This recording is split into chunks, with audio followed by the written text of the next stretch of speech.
Hey there, welcome back to Bedtime Story. I know many of you listen to these videos as you fall asleep, so before you settle in, I'd really love to hear where you're tuning in from.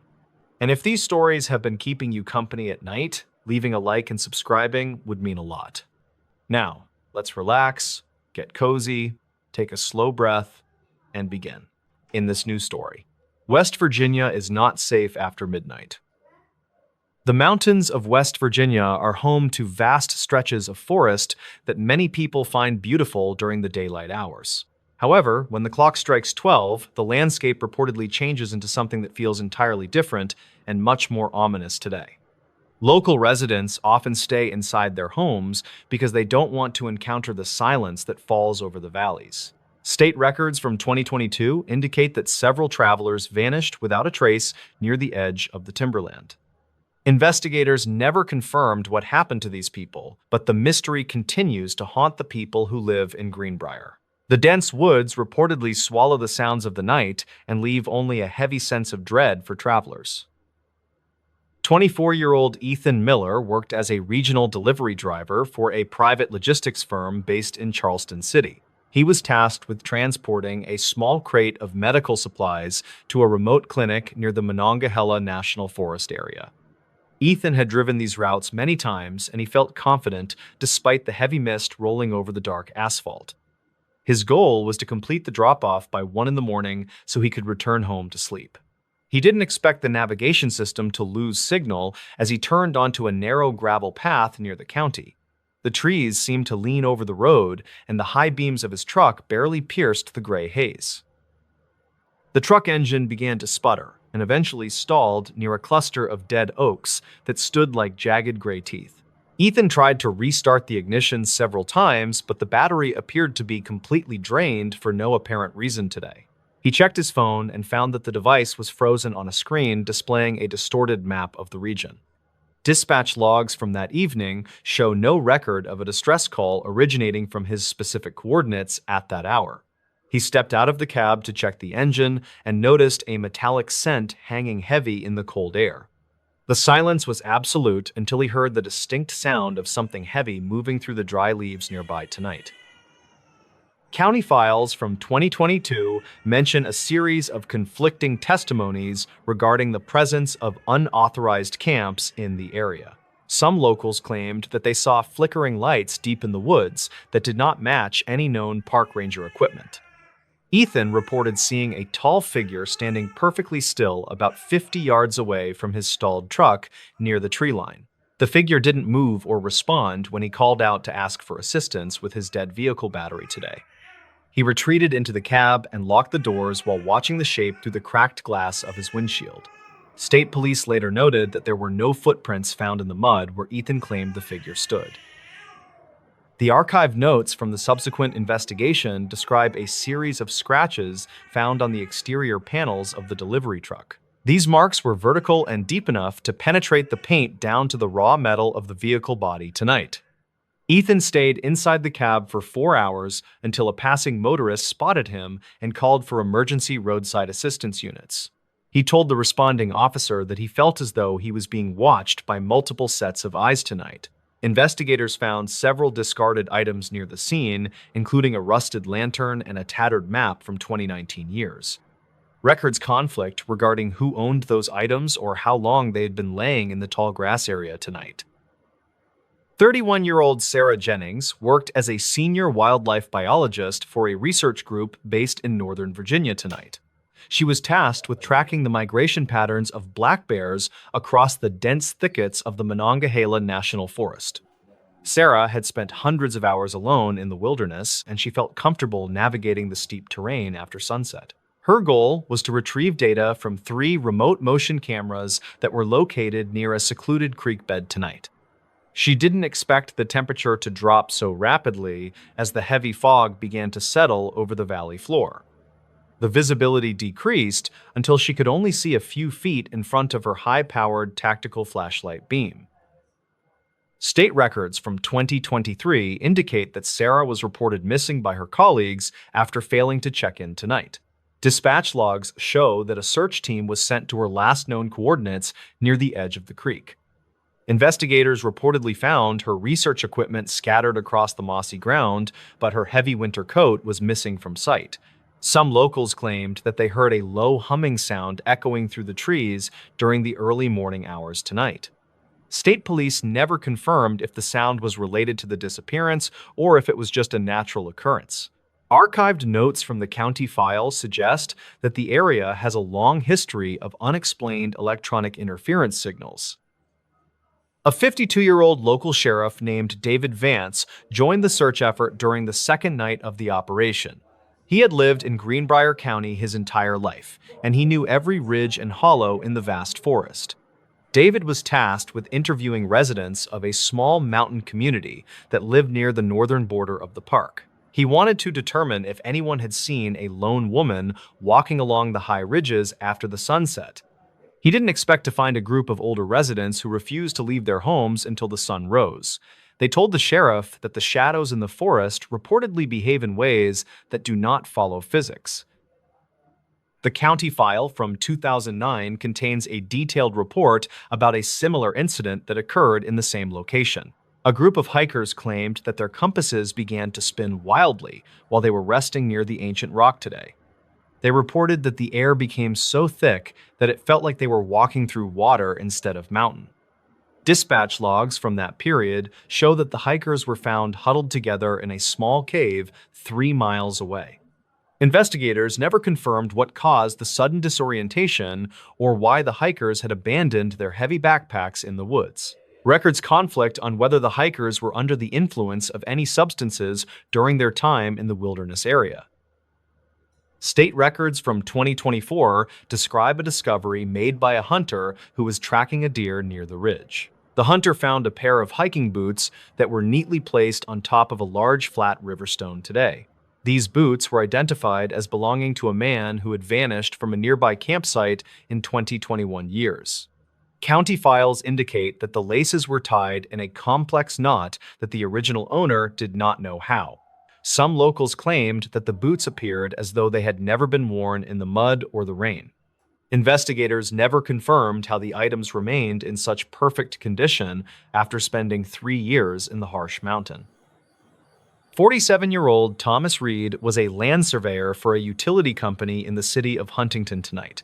He was tasked with mapping out a new power line corridor through the rugged terrain of Fayette County in October. Thomas had worked in the field for 2 decades, and he was known for his meticulous attention to every detail. He didn't expect to find a series of rusted iron stakes that were driven into the ground in a circle. Dispatch logs from 2023 show that he called his supervisor to report a strange feeling of being watched. Investigators never confirmed if there were any other people working in that specific area of the woods during week. State records indicate that Thomas was found 3 days later, sitting quietly inside his locked company truck near the state road. His equipment was still set up in the clearing, but the lenses on his expensive transit level were completely shattered. County files from 2023 describe how his clothes were perfectly dry despite the heavy rain that fell today. Thomas reportedly told the responding deputies that he saw a group of figures standing at the edge of the light. Records conflict on whether any footprints were found around the truck or if the ground was left completely undisturbed tonight. The sheriff noted that Thomas was unable to explain why he had removed the battery from his handheld radio. 19-year-old Clara Bennett was a student at a small college who decided to take a solo camping trip tonight. She was tasked with completing a photography project about the natural beauty of the New River Gorge region in spring. Clara had grown up hiking these trails, and she felt confident about her ability to handle the remote wilderness alone. Her goal was to capture the sunrise over the cliffs, but she arrived at the overlook much earlier than planned. She didn't expect the thick blanket of fog to rise from the river and swallow the entire canyon tonight. Archive notes from 2024 mention that her camera was found sitting on a rock with shutter open. Search and rescue teams reportedly spent 5 weeks scouring the steep cliffs and the turbulent waters of the river tonight.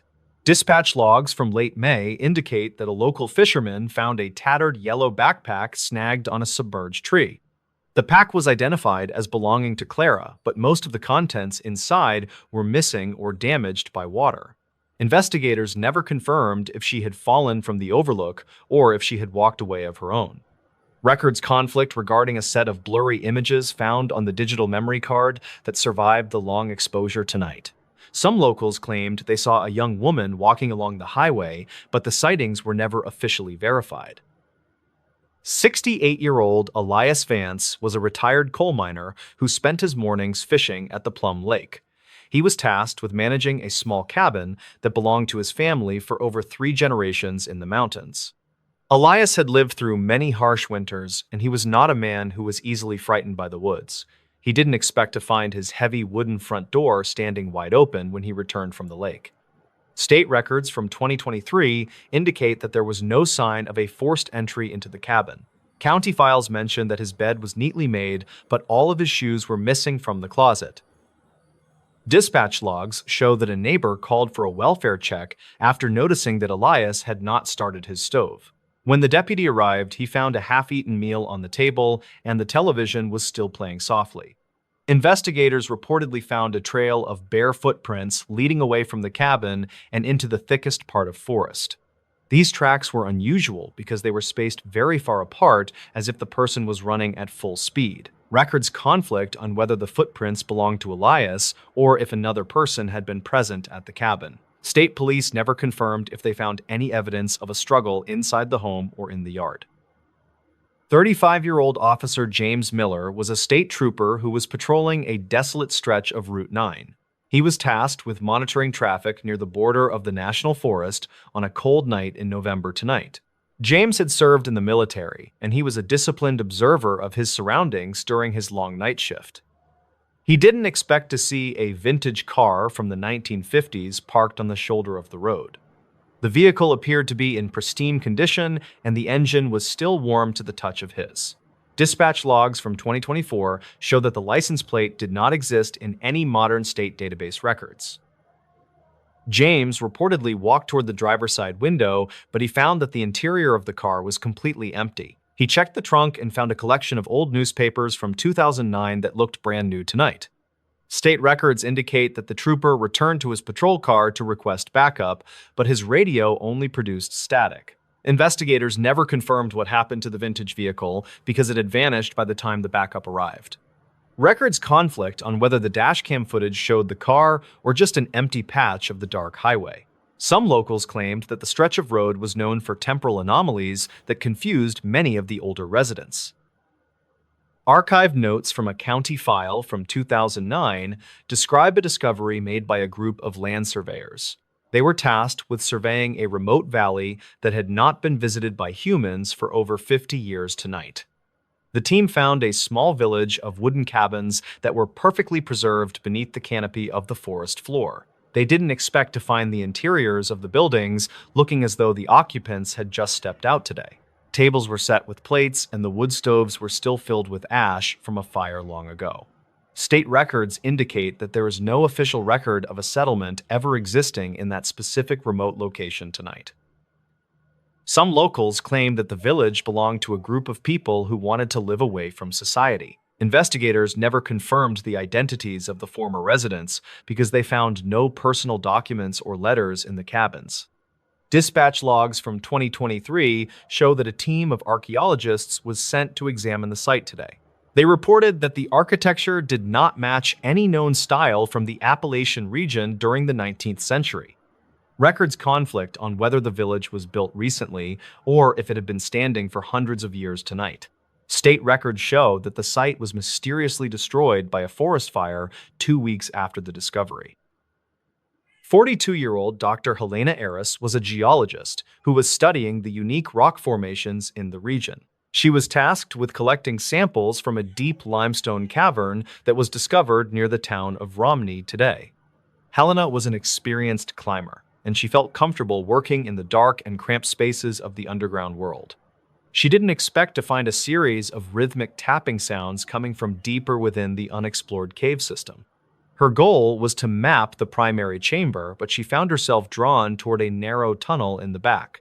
Archived notes from 2024 mentioned that her safety line was found cut with a very sharp tool.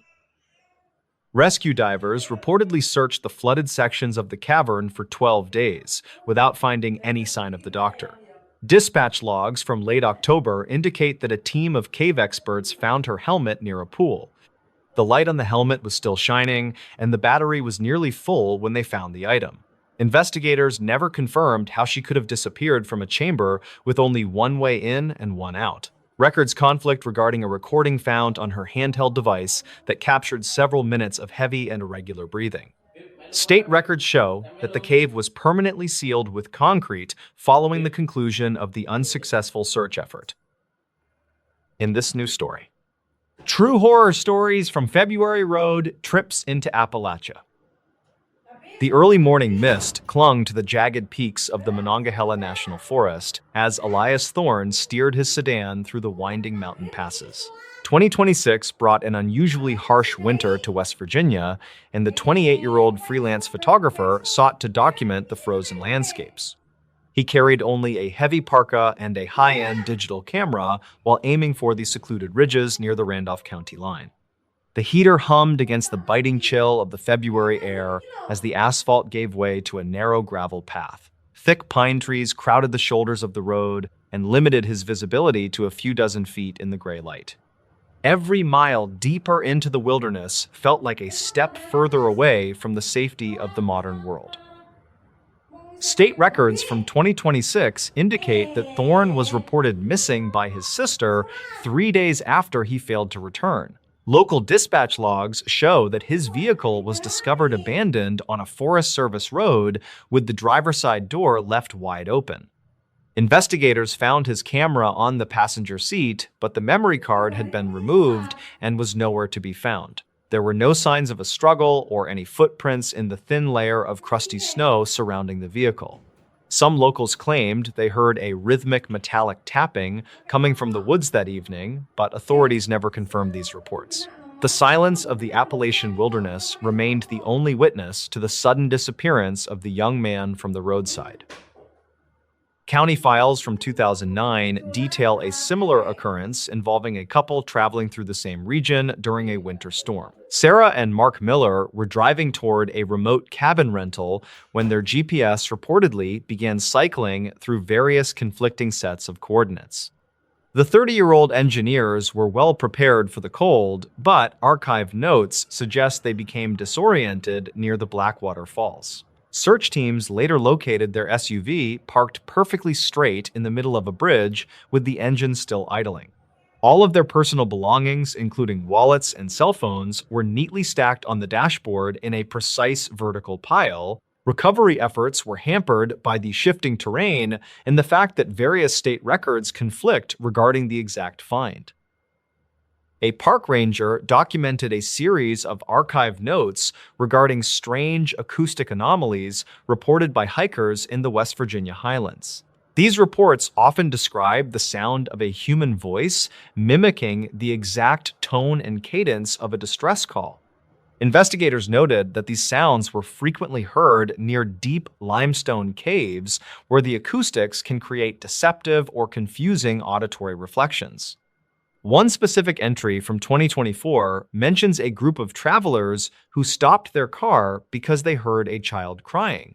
They followed the sound for several hundred yards into the brush before realizing the source was moving at an impossible speed. No evidence of a child or any other person was found in that sector during the subsequent law enforcement sweep.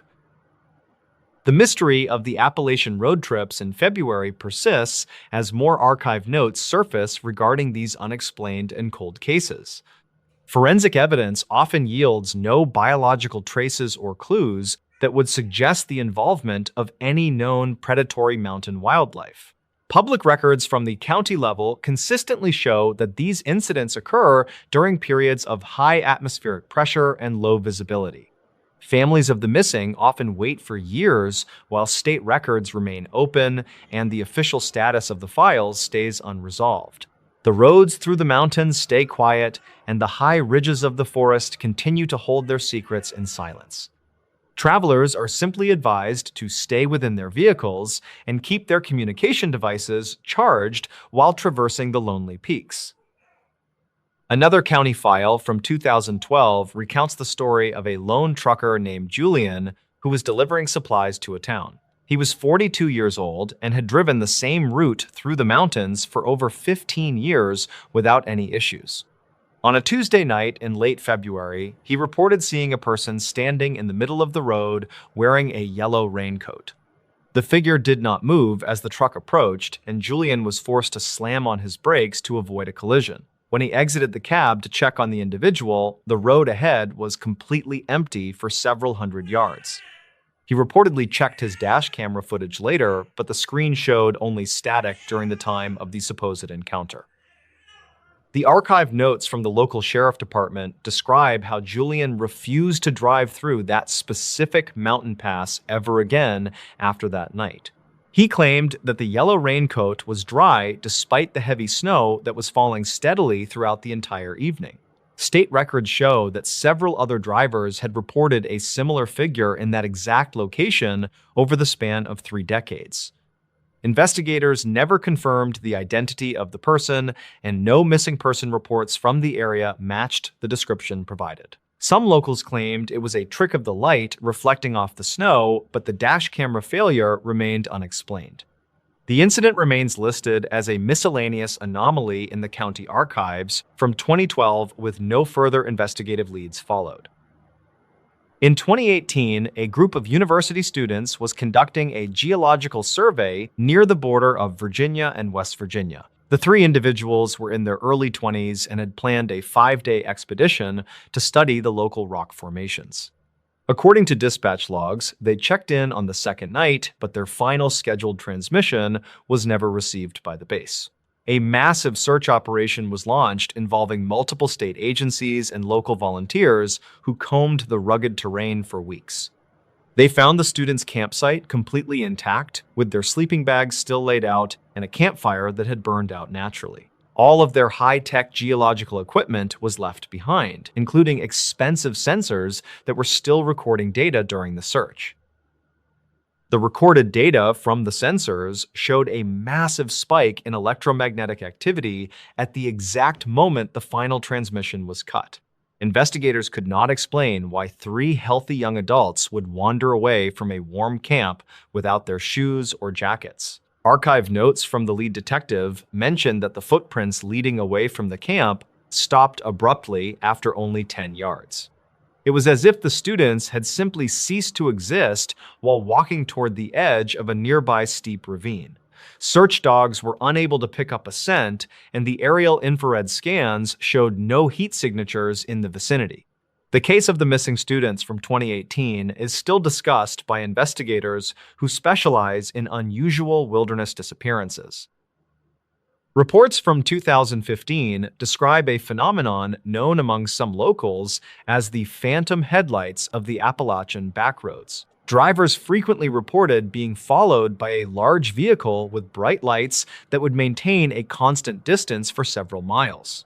Whenever the driver would pull over to let the vehicle pass, the headlights would instantly vanish into the darkness of the night. One county file from 2015 notes a driver who tried to outrun the lights and reach speeds over 90 miles. He eventually crashed into a guardrail, but dispatch logs indicate he was the only person on that road for 30 miles. The lights were never caught on any roadside cameras, and investigators never confirmed the existence of a second vehicle involved. State records show that these sightings are most common during the month of February, when the mountain air is particularly dense and cold. Some investigators believe that atmospheric reflections of distant city lights could be responsible for the visual illusions experienced by the drivers. However, the frequency of these reports in areas with no direct line of sight to any major cities remains a conflict. Archive notes from a retired state trooper suggest that the lights always seem to appear near the sites of past accidents.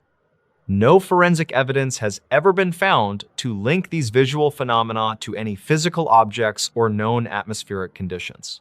The mystery of the phantom headlights remains a staple of local lore for those who travel through the Appalachian Heights. Records from 2006 document the case of a 35-year-old biologist named Clara who was studying winter hibernation patterns. She was traveling alone through the Greenbrier region when she reportedly made a frantic call to her husband from a satellite phone. Clara stated that she had found a cluster of abandoned vehicles deep in a valley where no roads actually existed. Investigators never confirmed the location of this valley despite extensive aerial surveys conducted in the following weeks after her disappearance. The satellite log showed the call originated from a coordinate point that was located inside a solid rock mountain face. Clara has not been seen since that day, and her vehicle was never recovered from the dense Appalachian forest floor. County files from 2022 mention a series of metallic containers found scattered across a remote ridge by a local hunter. The 39-year-old man reported that the containers were sealed and bore no markings or serial numbers of any kind. When federal investigators arrived at the scene 48 hours later, the ridge was completely empty and the soil appeared scorched. Some locals claimed they saw unmarked black helicopters operating in the area during the night, but official records conflict on this detail. Investigators never confirmed what was in the containers or who had placed them in such a difficult-to-reach location. The hunter reportedly moved out of the state shortly after the incident and refused to speak with any local journalists. Archived notes from a 2005 investigation highlight a recurring sound described by residents as the groaning of the mountains. This low-frequency vibration reportedly occurs only during the coldest weeks of February and can last for several hours at a time. State records indicate that seismographs in the region do not detect any tectonic activity during these specific windows of time. Some investigators suggest that the sound is caused by the freezing and expanding of water within the deep limestone cavern systems. However, the rhythmic nature of the sound led some locals to claim it sounded more like a mechanical process. The source of the groaning remains unknown and continues to be a point of debate among those who study Appalachian acoustics. In this news story, real February horror stories from the hills of West Virginia. In the midwinter of 1979, a 31-year-old mother named Susan Roop lived in the small community of Shady Spring within the Appalachian foothills. According to reportedly archived notes, Susan was navigating a difficult divorce while managing a local bank position to support her 3 young children. Despite the stress of her personal life, Susan remained optimistic about her future after recently being awarded full custody and preparing for a property sale. The regional weather in February was notoriously harsh, yet Susan was seen by multiple witnesses performing her daily routines in the cold mountain air. Dispatch logs from the local county file from 2009 indicate that her morning started like any other Tuesday in the quiet town.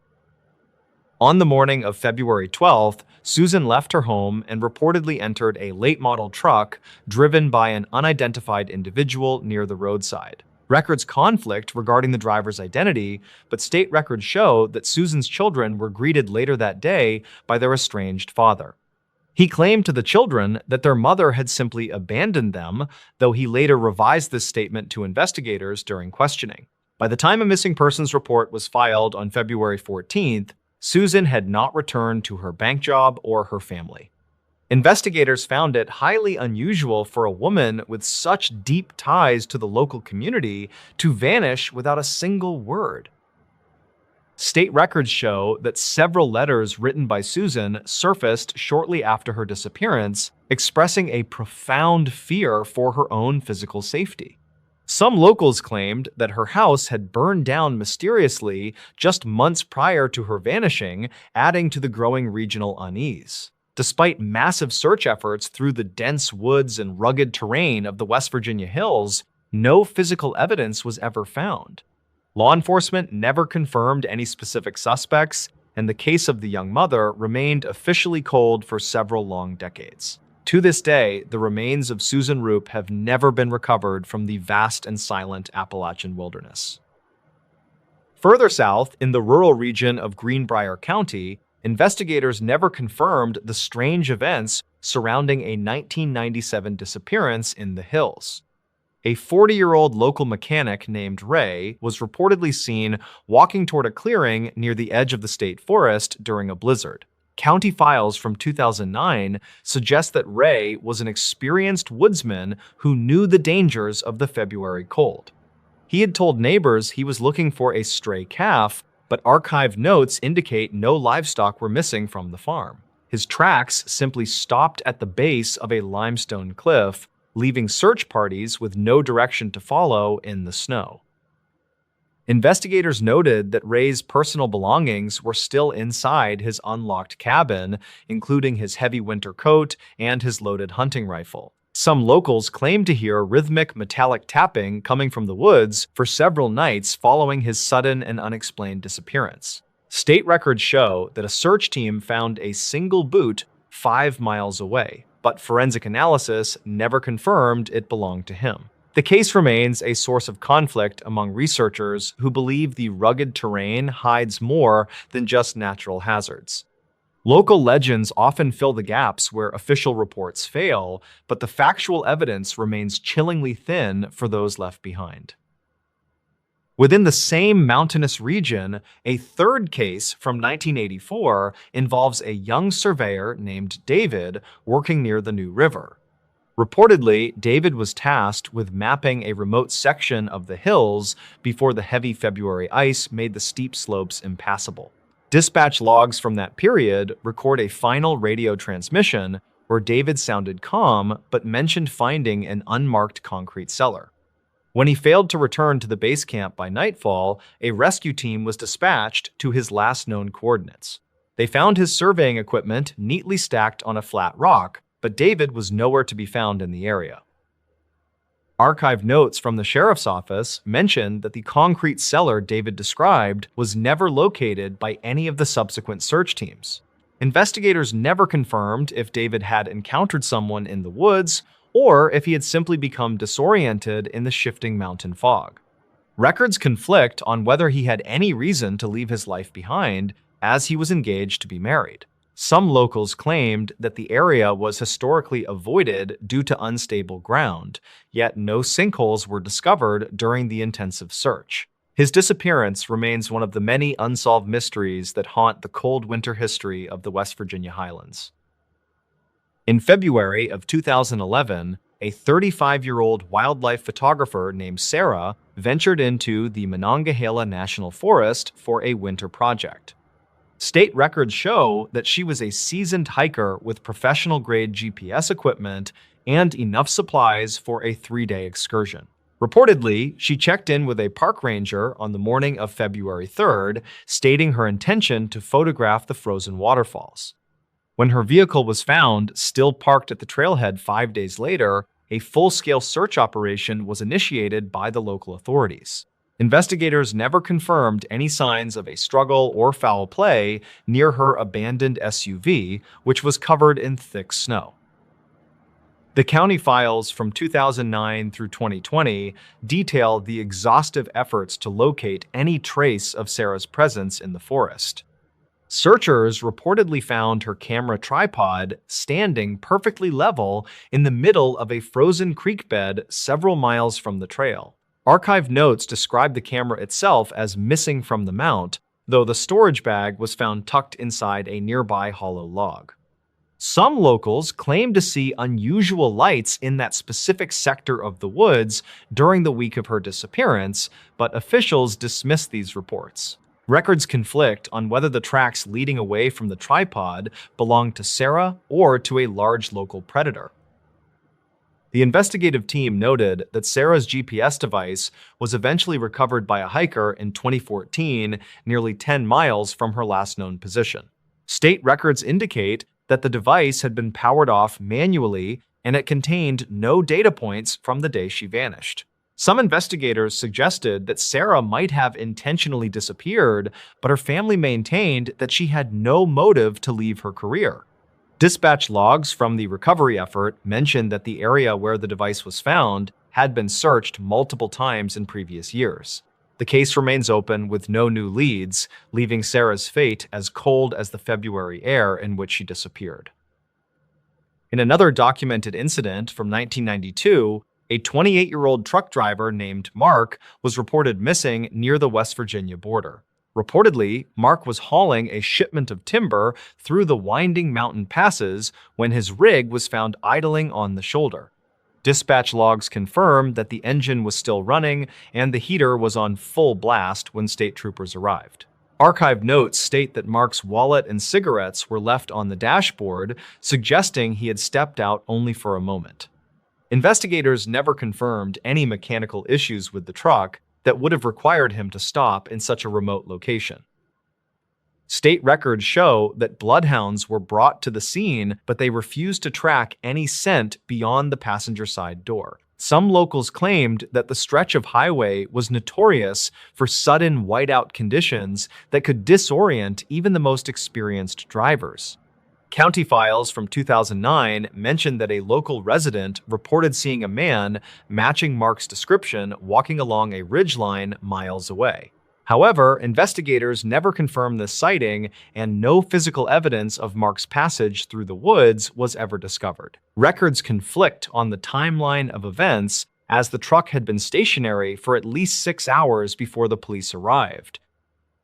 The mystery of Mark's disappearance was further complicated when his wedding ring was found at a local gas station 3 weeks later. Investigators never confirmed how the ring got there, as the station was over 50 miles from where the truck was abandoned.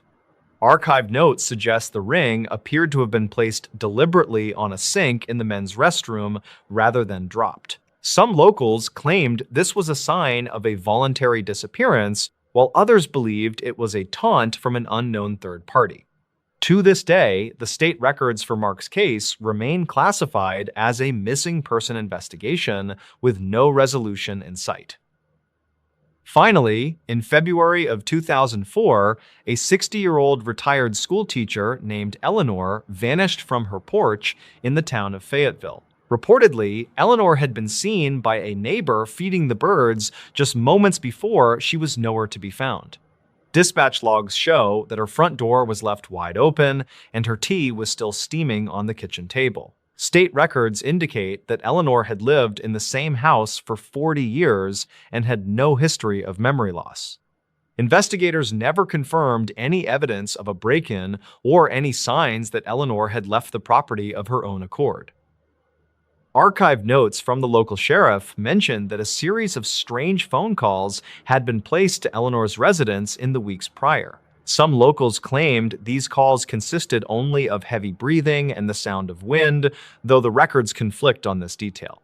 County files from 2009 reveal that a set of footprints was found in the light snow leading toward the back garden. The footprints were notably large and appeared to be made by someone wearing heavy work boots, yet they ended abruptly at the fence.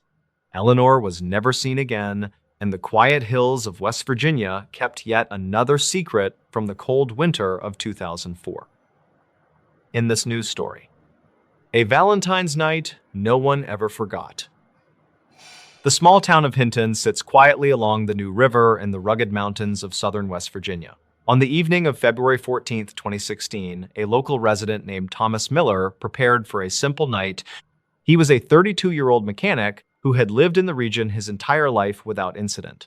The freezing rain began to fall against the glass of his remote cabin as the sun dipped behind the ridges. Neighbors later reported seeing his porch light flickering through the dense fog that settled into the valley that evening.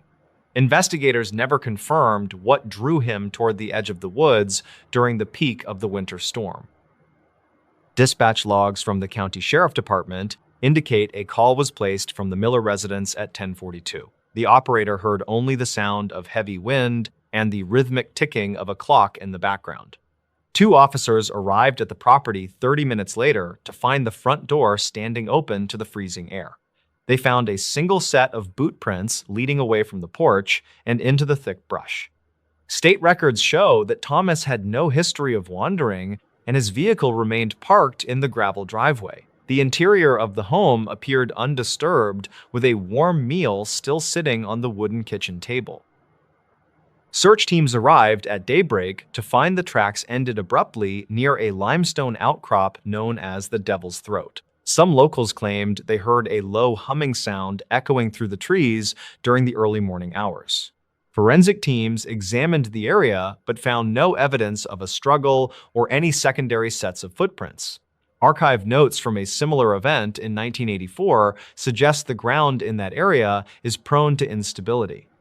The official report noted that the temperature had dropped to 12 degrees, which made survival unlikely without proper winter gear. Investigators remained baffled by the lack of physical clues left behind in the fresh snow and frozen mud.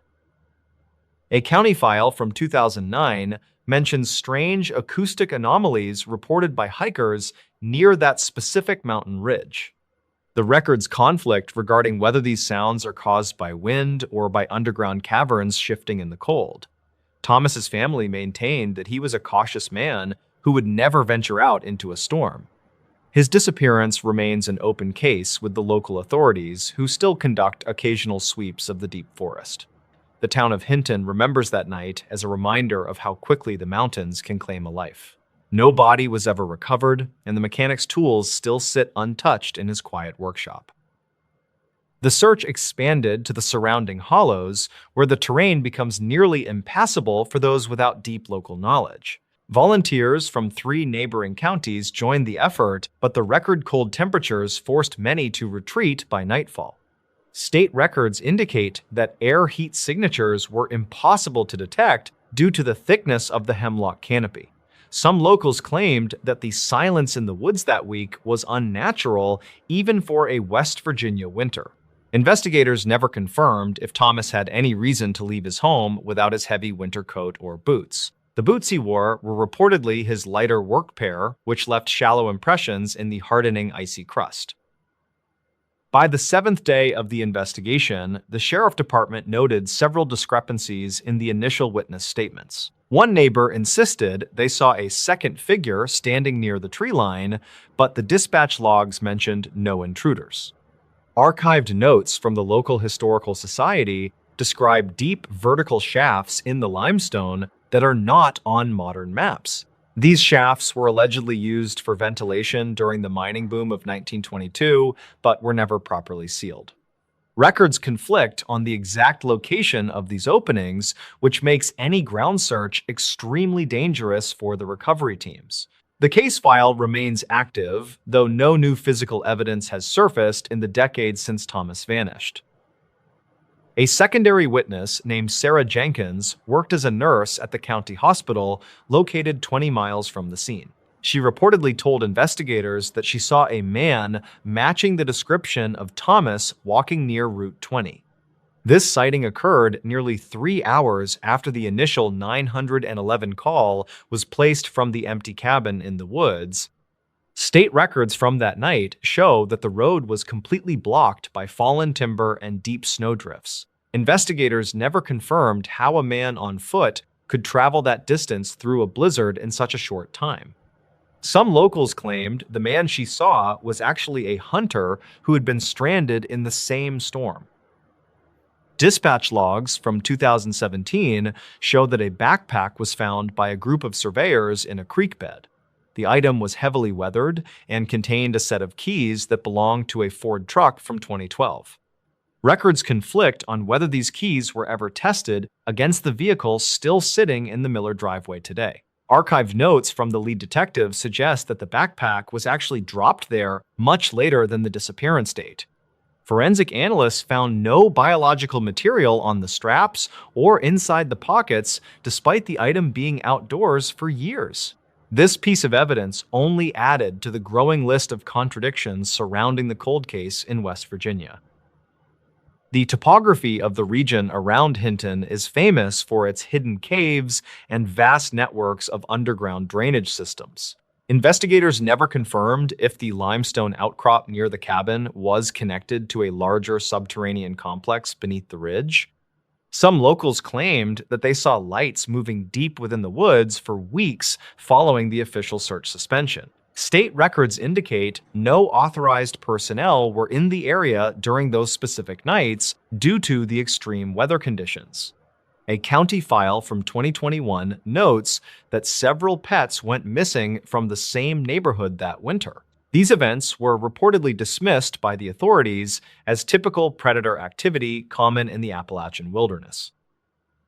Thomas Miller was described by his coworkers as a man of habit who rarely deviated from his daily mechanical routine. He was 32 years old and had planned to move to a larger city the following spring. Records conflict regarding his mental state during the final weeks leading up to the Valentine's Night disappearance in 2016. Some neighbors mentioned he had grown increasingly quiet, while others reported he seemed excited about his upcoming career change. Investigators never confirmed any history of depression or a desire to walk away from his life without a word. The cabin remains empty, and the surrounding forest continues to grow over the paths where he was last seen. A retired state trooper named Robert Vance revisited the site 3 years later to conduct his own private investigation. He reportedly discovered a series of markings carved into the trees roughly 2 miles north of the Miller property line. Archive notes from his journal described the symbols as geometric patterns that did not match local trail markers or logging codes. Some locals claimed these marks were simply the work of bored teenagers looking to create an urban legend in the woods. Investigators never confirmed if these carvings were fresh or if they had been present during the original search in 2016. The wood was deeply scarred and showed signs of being etched with a very sharp, heavy metallic instrument. State records from 1955 detail a similar disappearance involving a timber scout who vanished in the same square mile. The scout was a 40-year-old veteran who was intimately familiar with the weather patterns of southern West Virginia. Dispatch logs from that era mention a search that lasted for 3 weeks before being officially called off by the governor. Investigators never confirmed a connection between the two cases, despite the identical nature of the footprints ending at the limestone. Some locals claimed that the ridge holds a specific magnetic charge that interferes with compasses and modern navigation equipment. This theory was reportedly tested by a university team in 2018, but the results remained entirely inconclusive. The county file from 2019 includes a testimony from a local pilot who flew over the ridge that winter. He reportedly saw a dark circular patch in the snow where the heat seemed to have melted the ice completely. Records conflict on whether this was a natural thermal vent or something related to the abandoned mining infrastructure below. Investigators never confirmed the coordinates of the patch because the snow covered it again before a ground team could arrive. Archive notes from the Geological Survey state that there are no known volcanic or thermal activities in that part of the state. The pilot insisted that the circle was perfectly symmetrical and roughly 30 feet in diameter according to his altimeter. In the spring of 2022, a heavy flood washed away a portion of the riverbank near the Miller cabin. A local fisherman found a rusted metal box caught in the roots of an old sycamore tree 3 miles downstream. The box reportedly contained several handwritten letters dated from February 14, 1999, but the ink was mostly illegible. Investigators never confirmed if these letters belonged to a previous tenant or were related to the disappearance of Thomas Miller. Some locals claimed the handwriting matched a local schoolteacher who had moved away from the region decades prior to the event. The county file indicates that the box was logged as found property and sits in a storage locker today. Thomas Miller's mother still lives in a neighboring town and refuses to believe her son simply walked into the woods. She reportedly receives phone calls on Valentine's night that consist of nothing but static and the sound of distant wind. Records conflict on whether these calls originate from a local landline or a spoofed digital number from outside the country. Investigators never confirmed the source of the signals because they usually last for less than 5 seconds before the line cuts. Some locals claimed it is a cruel prank played by people who know the tragic history of the Miller family. Archive notes from the telecom provider show that the calls often coincide with local power surges in the valley. The mystery of Thomas Miller remains one of the most discussed cold cases in the history of southern West Virginia law enforcement. No trace of his clothing or personal items has ever been found within the 5-mile radius of the limestone outcrop. State records indicate that the case will remain open until physical remains are identified through DNA testing or dental record comparison. Some locals claimed they still see a light in the window of the Okay. cabin during the month of February each year. Yeah. Investigators never confirmed these reports as the property has been disconnected from the electrical grid for over 7 years now. The mountain stands silent as a monument to a night that changed the small town of Hinton forever.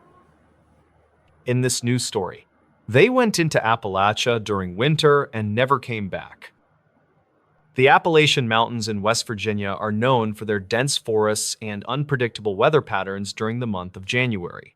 In 2014, three experienced hikers decided to trek into the Monongahela National Forest to document the rare winter wildlife. They were reportedly well prepared for the freezing temperatures and heavy snowfall that typically define this region during the winter months. However, local dispatch logs indicate that the group failed to check in at their designated base camp 3 days later. A massive search operation was initiated by state records to locate the missing individuals before the next blizzard arrived. The cold air settled over the mountain peaks as investigators began their difficult journey into the wilderness to find any sign. 27-year-old Mark Stevens was a professional surveyor who spent most of his adult life working in remote locations. He was accompanied by Sarah Miller, a 30-year-old biologist, and her younger brother David, who worked as a photographer. Their primary goal was to reach a specific high-altitude ridge to capture images of the forest under heavy ice. County files from 2014 state that Mark was the primary navigator for the group during this specific expedition. They parked their vehicle at the edge of the forest and began their hike while the sun was still high. Witnesses at a nearby gas station claimed the group appeared confident and focused on their objective for the weekend trip. The first night in the forest was reportedly marked by a sudden drop in temperature that exceeded the initial weather forecasts. Archived notes from the rescue team suggest that the hikers may have struggled to maintain a fire during the night. Investigators found an abandoned campsite located near a steep ravine that showed signs of a very hurried and disorganized departure. Some locals claimed that the terrain in that specific area is prone to sudden shifts in visibility due to thick fog. State records indicate that no distress signals were ever received by the local authorities during the first 48 hours. The lack of communication led many to believe that their equipment might have suffered from a catastrophic failure or battery drainage. Search teams discovered a series of footprints leading away from the primary trail and toward a densely wooded section of the slope. These tracks were partially obscured by fresh snow, which made it difficult for the investigators to determine the exact direction. Dispatch logs from the third day of the search mention a single glove found caught on a low-hanging branch. This item was later confirmed by family members to belong to David, who was known for being very meticulous.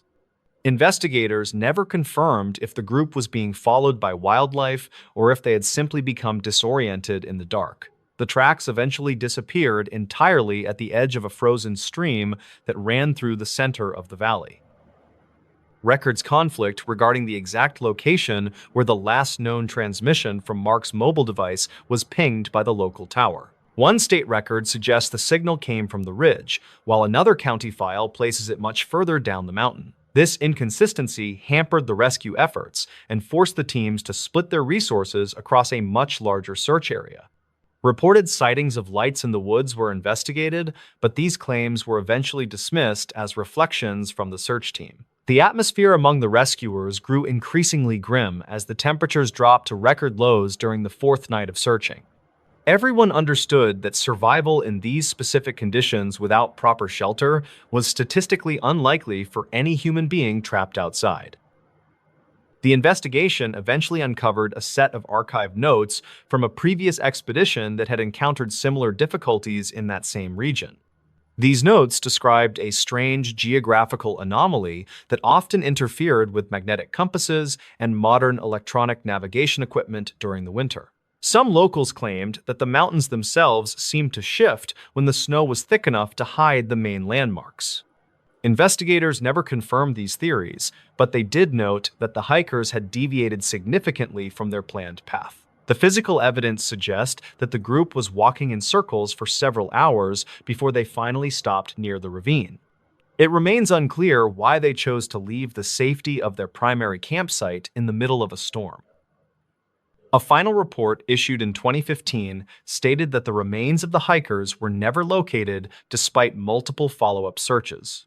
The case was officially moved to an inactive status after several months of intensive investigation by state and federal authorities. County files from 2015 contain various testimonies from local residents who believe the mountain simply claimed the three hikers. State records focus strictly on the environmental factors such as the extreme cold and the lack of visibility during the blizzard. There are no official claims of anything beyond natural causes for the disappearance of Mark Serra and David Miller that year. The case remains one of the most significant mysteries in the history of the Monongahela National Forest to this day. The Monongahela National Forest covers nearly 1 million acres of land that remains largely untouched by modern civilization and human development. State records from 2014 describe the area as one of the most rugged and challenging environments in the eastern United States. Hikers are frequently warned about the dangers of the high-altitude ridges and the sudden onset of blinding whiteout conditions.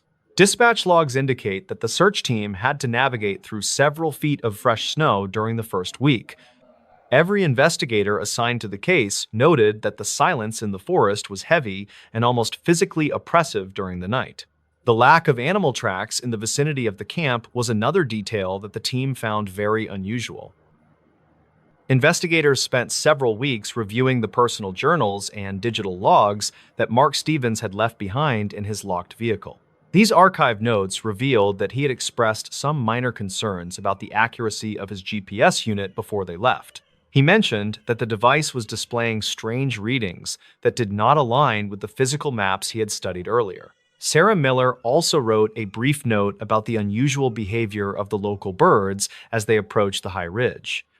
She reportedly observed that the wildlife seemed to be moving away from the area even before the storm had actually arrived. These observations were included in the final county file, but were never linked to any specific cause for their disappearance. The search dogs used by the state police reportedly behaved in a very erratic manner when they reached the frozen stream. One handler mentioned in the dispatch logs that his canine refused to cross the water and began to howl at the trees. The other dogs simply sat down and would not follow the scent any further into the dense thicket across the bank.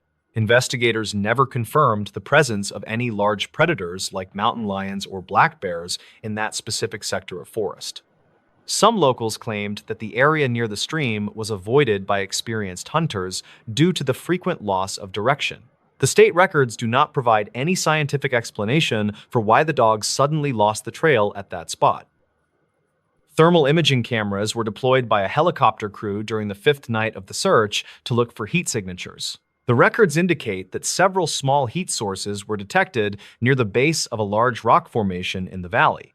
However, when the ground teams reached the coordinates, they found nothing but the empty frozen ground and some scattered pine branches. The archived notes suggest that these readings might have been false positives caused by the cooling of the mountain rocks themselves. Dispatch logs from that night record a sense of frustration among the pilots who were flying in very dangerous wind conditions.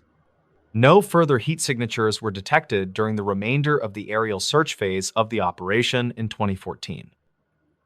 County files from 2016 include a testimony from a local park ranger who claimed to have seen something strange. He reported seeing three figures standing on a distant ridge during a routine patrol several months after the case was closed.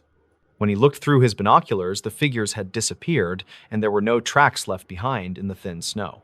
State records dismiss this sighting as a visual illusion caused by the distance and the shifting light of the late afternoon. Investigators never reopened the case based on this single report because there was no physical evidence to support the claim. The ranger later resigned from his position and moved away from the region according to the official personnel records. The equipment found at the abandoned campsite was analyzed by a team of experts to determine if it had been damaged. The state records show that the tent had been sliced open from the inside with a sharp blade or a knife. This specific detail suggested that the hikers were in a state of extreme panic when they decided to flee their shelter. Investigators never confirmed what could have caused such a reaction in three people who were so experienced in the wild. Some locals claimed that the sound of the wind in the ravine can mimic the sound of a human voice. Archived notes from the original search team state that the wind was indeed howling at a very high frequency that night. A private investigator hired by the family in 2017 discovered a small digital camera buried in the dirt near the stream. The county file states that the memory card was severely damaged by moisture and the extreme cold of the mountain. Only one image was recovered from the device, and it showed a very blurry view of the forest floor at night. There were no recognizable figures or landmarks in the photograph that could help pinpoint the exact location of the group. Investigators never confirmed if the camera had been dropped or if it had been placed there deliberately by someone else. This piece of evidence was eventually returned to the family after the state police finished their secondary forensic review. The disappearance of the three hikers continues to be a topic of discussion among the residents of the small mountain towns. Some locals claim that the forest has a way of hiding things that do not want to be found by anyone. State records remain focused on the facts of the case, which point toward a tragic accident caused by the weather. There is no mention of any suspicious activity or foul play in the final summary provided by the local authorities. Dispatch logs are still occasionally reviewed by new investigators who hope to find a detail that was missed in 2014. The Monongahela National Forest remains as silent and mysterious as it was the day the hikers first walked into the woods. In this new story, true creepy and scary horror stories from the Appalachian Mountains. In the autumn of 2021, a 24-year-old hiker named Elias Thorne, who worked as a land surveyor, entered the dense timber of the Monongahela National Forest for a weekend trek. He intended to document seasonal soil erosion patterns along the high ridges near the West Virginia border while testing new GPS equipment in deep terrain. Local dispatch logs from that evening indicate that the weather turned abruptly and a thick fog settled over the limestone valleys without any prior warning. Elias was a seasoned outdoorsman who understood the risks of the Appalachian landscape, but he reportedly failed to check in with his emergency contact. Investigators never confirmed if he strayed from the marked path or if the shifting weather conditions simply obscured the familiar landmarks of the trail. According to archive notes from the regional search team, Elias began to experience a series of equipment failures as he reached the higher elevations. The GPS unit displayed conflicting coordinates that suggested he was moving south, while his compass indicated a steady northern heading toward the primary base camp. He eventually decided to set up a temporary shelter near a rocky outcropping because the visibility had dropped to less than 10 feet. State records indicate that several other hikers in the vicinity reported hearing repetitive metallic sounds echoing through the trees during the late hours of the night. Some locals claimed that the sounds were merely the result of wind moving through abandoned mining shafts, but the county file from 2009 suggests otherwise. Elias woke up during the early morning hours to find that his heavy hiking boots had been moved precisely 3 feet away from his tent. There were no footprints in the soft mud surrounding his campsite, and the internal zipper of his tent was still locked from the previous night. He gathered his belongings in total silence while observing that the surrounding forest had become unnaturally quiet, as if the local wildlife had fled. Records conflict regarding the exact path he took to exit the forest, but Elias later stated that he felt a constant presence just behind him. The investigation concluded without finding any evidence of another person in the area, and the case remains a point of ambiguity for the local authorities. The state records from 2022 mention a second individual named Sarah Miller, who was a 32-year-old biologist studying local bat populations. Sarah was stationed in a remote cabin near the Clench Mountain Range, where she spent several weeks collecting data on nocturnal migratory patterns. Her logs mention that she discovered several strange markings carved into the trees surrounding her research site during the first week of her stay. She reportedly captured several audio recordings of a voice that seemed to mimic her own vocal patterns from the previous evening. Investigators never confirmed the source of the audio, but the archive notes suggest that Sarah became increasingly paranoid about her immediate surroundings. County files from 2015 describe an incident involving a park ranger named Marcus Reed, who was 45 years old at the time. Marcus was tasked with patrolling the northern boundaries of the Great Smoky Mountains, where several campers had reported seeing flickering lights in the distance. He arrived at a clearing near a decommissioned fire tower and discovered a collection of personal items neatly arranged in a circular pattern. The items included a digital watch and a pair of spectacles that appeared to belong to a missing person from 2012. Dispatch logs indicate that Marcus requested immediate backup after hearing a heavy breathing sound coming from the darkness just beyond his flashlight beam. Some locals claimed that the fire tower was the site of a forgotten settlement, but official state records show no evidence of any historical structures. Marcus reported that he saw a tall figure standing perfectly still near the base of the tower, but the figure vanished when he approached. The county file from 2009 mentions a similar encounter involving a group of hunters who were tracking deer in the same region. These men reportedly abandoned their equipment and fled the area after witnessing a series of blue flashes emanating from the forest floor. Investigators never confirmed the cause of the flashes, and the terrain was later declared off-limits for several months following the incident. A third individual, named James Bennett, was a 50-year-old retired police officer who enjoyed solo camping trips in the Blue Ridge Mountains. In the spring of 2016, he planned a 5-day excursion through a section of the forest known for its treacherous slopes. James was equipped with a high-frequency radio and a detailed map of the region that he had used for over 20 years. Archive notes indicate that he sent a brief transmission on the second night, stating that he had found an unmarked cave entrance.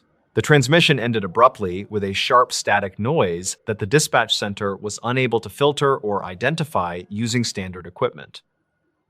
Search teams arrived at the coordinates of the cave entrance only to find that the opening had been blocked by a massive rockfall. They discovered James's radio sitting on top of a flat stone, but there was no sign of a struggle or any physical tracks. Records conflict about whether the rockfall was a natural occurrence or if it had been triggered by an external force during the night. Some locals claimed to hear a muffled tapping sound coming from behind the rocks, but the sound was never captured on official recording devices. The state records from 2017 officially closed the case as a tragic accident involving an unforeseen geological event in a remote area. Investigators later discovered a series of photographs on James's camera that depicted a dark corridor lined with what appeared to be rusted metal doors. The photographs were blurry, and the light source was insufficient to provide a clear view of what lay beyond the threshold of the cave. Dispatch logs from that period show that several unauthorized individuals attempted to access the site before it was permanently sealed by the county. The county file from 2009 mentions a local legend about a hidden facility, but no evidence of such a place exists. James remains missing, and the true nature of the unmarked cave entrance continues to be a subject of intense local debate. In the winter of 2018, a 29-year-old geographer named Thomas Vance traveled to the rural outskirts of Kentucky. Thomas was employed by a private environmental firm to map the underground water tables and limestone aquifers hidden beneath the rugged hills. He reportedly established a base camp in a valley that local residents often avoided due to the frequent presence of heavy ground mist. State records from that month indicate that Thomas made several calls to his supervisor regarding anomalous readings on his seismic detection tools. The readings suggested that a large hollow space existed directly beneath his tent, but no known maps indicated any subterranean tunnels. According to dispatch logs, Thomas reported that the ground beneath his feet felt like it was vibrating rhythmically every night at 3 a.m. He decided to document the phenomenon using a high-sensitivity microphone and a series of motion sensors placed around the valley floor. Archive notes show that Thomas recorded a sound that resembled a low-frequency hum that caused structural damage to his electronic gear. Investigators never confirmed the source of the vibration, but the county file from 2009 mentions similar reports from local farmers. Thomas was found 3 days later wandering along a remote logging road in a state of deep confusion and physical exhaustion. He reportedly claimed that he had seen a series of vertical shafts hidden beneath the thick brush that were lined with smooth glass. The state records indicate that Thomas had lost all memory of how he had escaped the valley or where his equipment went. Search crews returned to the campsite, but they discovered that the entire area had been swept clean of any human presence. Even the flattened grass where his tent had stood was now standing upright as if no weight had ever been applied. Records conflict on whether Thomas suffered from a medical episode or if he had encountered an undocumented geographic feature in the hills. In this news story, people who went into West Virginia's woods and never came back. Many hikers believe that the deep forests of the Appalachian Range are just quiet places for weekend camping trips today. There are stories in the West Virginia mountains about travelers who walked into the trees and simply vanished forever now. This documented account follows a professional geologist who discovered a remote campsite that should not have existed at all. Gideon Vance was a 46-year-old hydrogeologist who specialized in mapping underground springs in very remote areas. He was known for his calm personality and his ability to survive in the wilderness for several weeks alone. In the spring of 2022, Gideon was hired to survey a valley near the edge of the forest. The local residents warned him about a specific ridge where the compass needles often spun in circles without any reason. Gideon did not believe in local superstitions, and he focused on the scientific data provided by his expensive digital tools. He packed his waterproof gear and hiked deep into a canyon where the cell phone signals were completely non-existent. The equipment in his heavy pack included a laser level and a high-precision digital watch that used satellite signals. He carried enough food for 7 days and a small weatherproof logbook to record his various scientific observations daily. The air in the canyon was heavy and smelled of damp moss and the ancient stone of the rising mountain. On the second morning of his trip, Gideon reached a clearing that was not marked on any of his maps. He found a canvas tent that looked like it belonged in the 1950s, sitting near a cold stone fire. There were no modern items like plastic bottles or synthetic fabrics anywhere near the small and very quiet campsite. He called out to see if anyone was nearby, but the only response was the sound of the wind through. Gideon approached the tent and noticed a cast iron skillet sitting on the rocks with fresh bacon grease inside it. He felt a sudden chill even though the sun was shining brightly over the high ridges of the deep valley. Inside the tent, he found a wooden crate containing supplies and a tattered leather journal with yellowed and fragile pages. The handwriting was neat and described a hiking trip taken by two brothers in the summer of 1954. He noticed that the local wildlife seemed unusually quiet, which was a detail he noted in his small weather logbook. The silence of the forest seemed to press against his ears as he turned the brittle pages of the old book. The final entry was dated June 12th and mentioned a strange humming sound coming from the rocks nearby that morning. Gideon looked at the ground and saw a pair of leather boots that looked brand new despite the vintage style. He picked up a newspaper from the crate and saw the headline was from the year 1954 today. He heard a branch snap behind him and turned to see two men wearing heavy flannel shirts and denim pants. The men looked confused and asked Gideon why he was wearing such strange and brightly colored synthetic hiking clothes today. They explained that they had only been camping for 2 days and were waiting for their father to return soon. Gideon realized with a shock that these men matched the descriptions of two brothers who disappeared 70 years ago today. He checked his watch and noticed that the date on his digital screen was now flickering between different years rapidly. The brothers, whose names were Alistair and Emmett, noticed the laser level on his tripod and backed away in terror. Gideon tried to explain that he was a scientist, but his voice sounded like it was coming from far away. He felt a sense of overwhelming vertigo, as if the ground beneath his boots was turning into a gray mist. He ran back toward the main trail and did not look back at the clearing or the two lost brothers. The woods looked different in the fading light, and every tree seemed to shift its position when he turned now. When he reached his truck, he found that the police were already there searching for a missing man named Gideon. The officer named Dalton Grady told him that he had been missing for over 3 weeks in the deep woods. Gideon felt like he had only been away from his vehicle for 2 hours before he reached the main road. He checked his pack and found the leather journal from 1954 sitting right on top of his maps. The final page now had a new entry that described a man in bright orange clothes who visited their camp. Gideon never returned to that part of the West Virginia forest, and he left the geology profession shortly after that. He still dreams about the humming sound in the rocks and the smell of the fresh bacon in the woods. The mountains of West Virginia continue to hold their secrets in the deep places where time does not always move. Some structures are not built of wood and stone, but are woven into the very fabric of the passing years. If you find yourself lost in the woods near the border, you should probably keep moving until the sun comes. The ending of the tale sounds fake until you see the journal and the date written in your own hand. The truth is a shadow that follows you home from the woods and stays with you until the very end. This event remains one of the most puzzling cases in the archives of the local search and rescue teams today.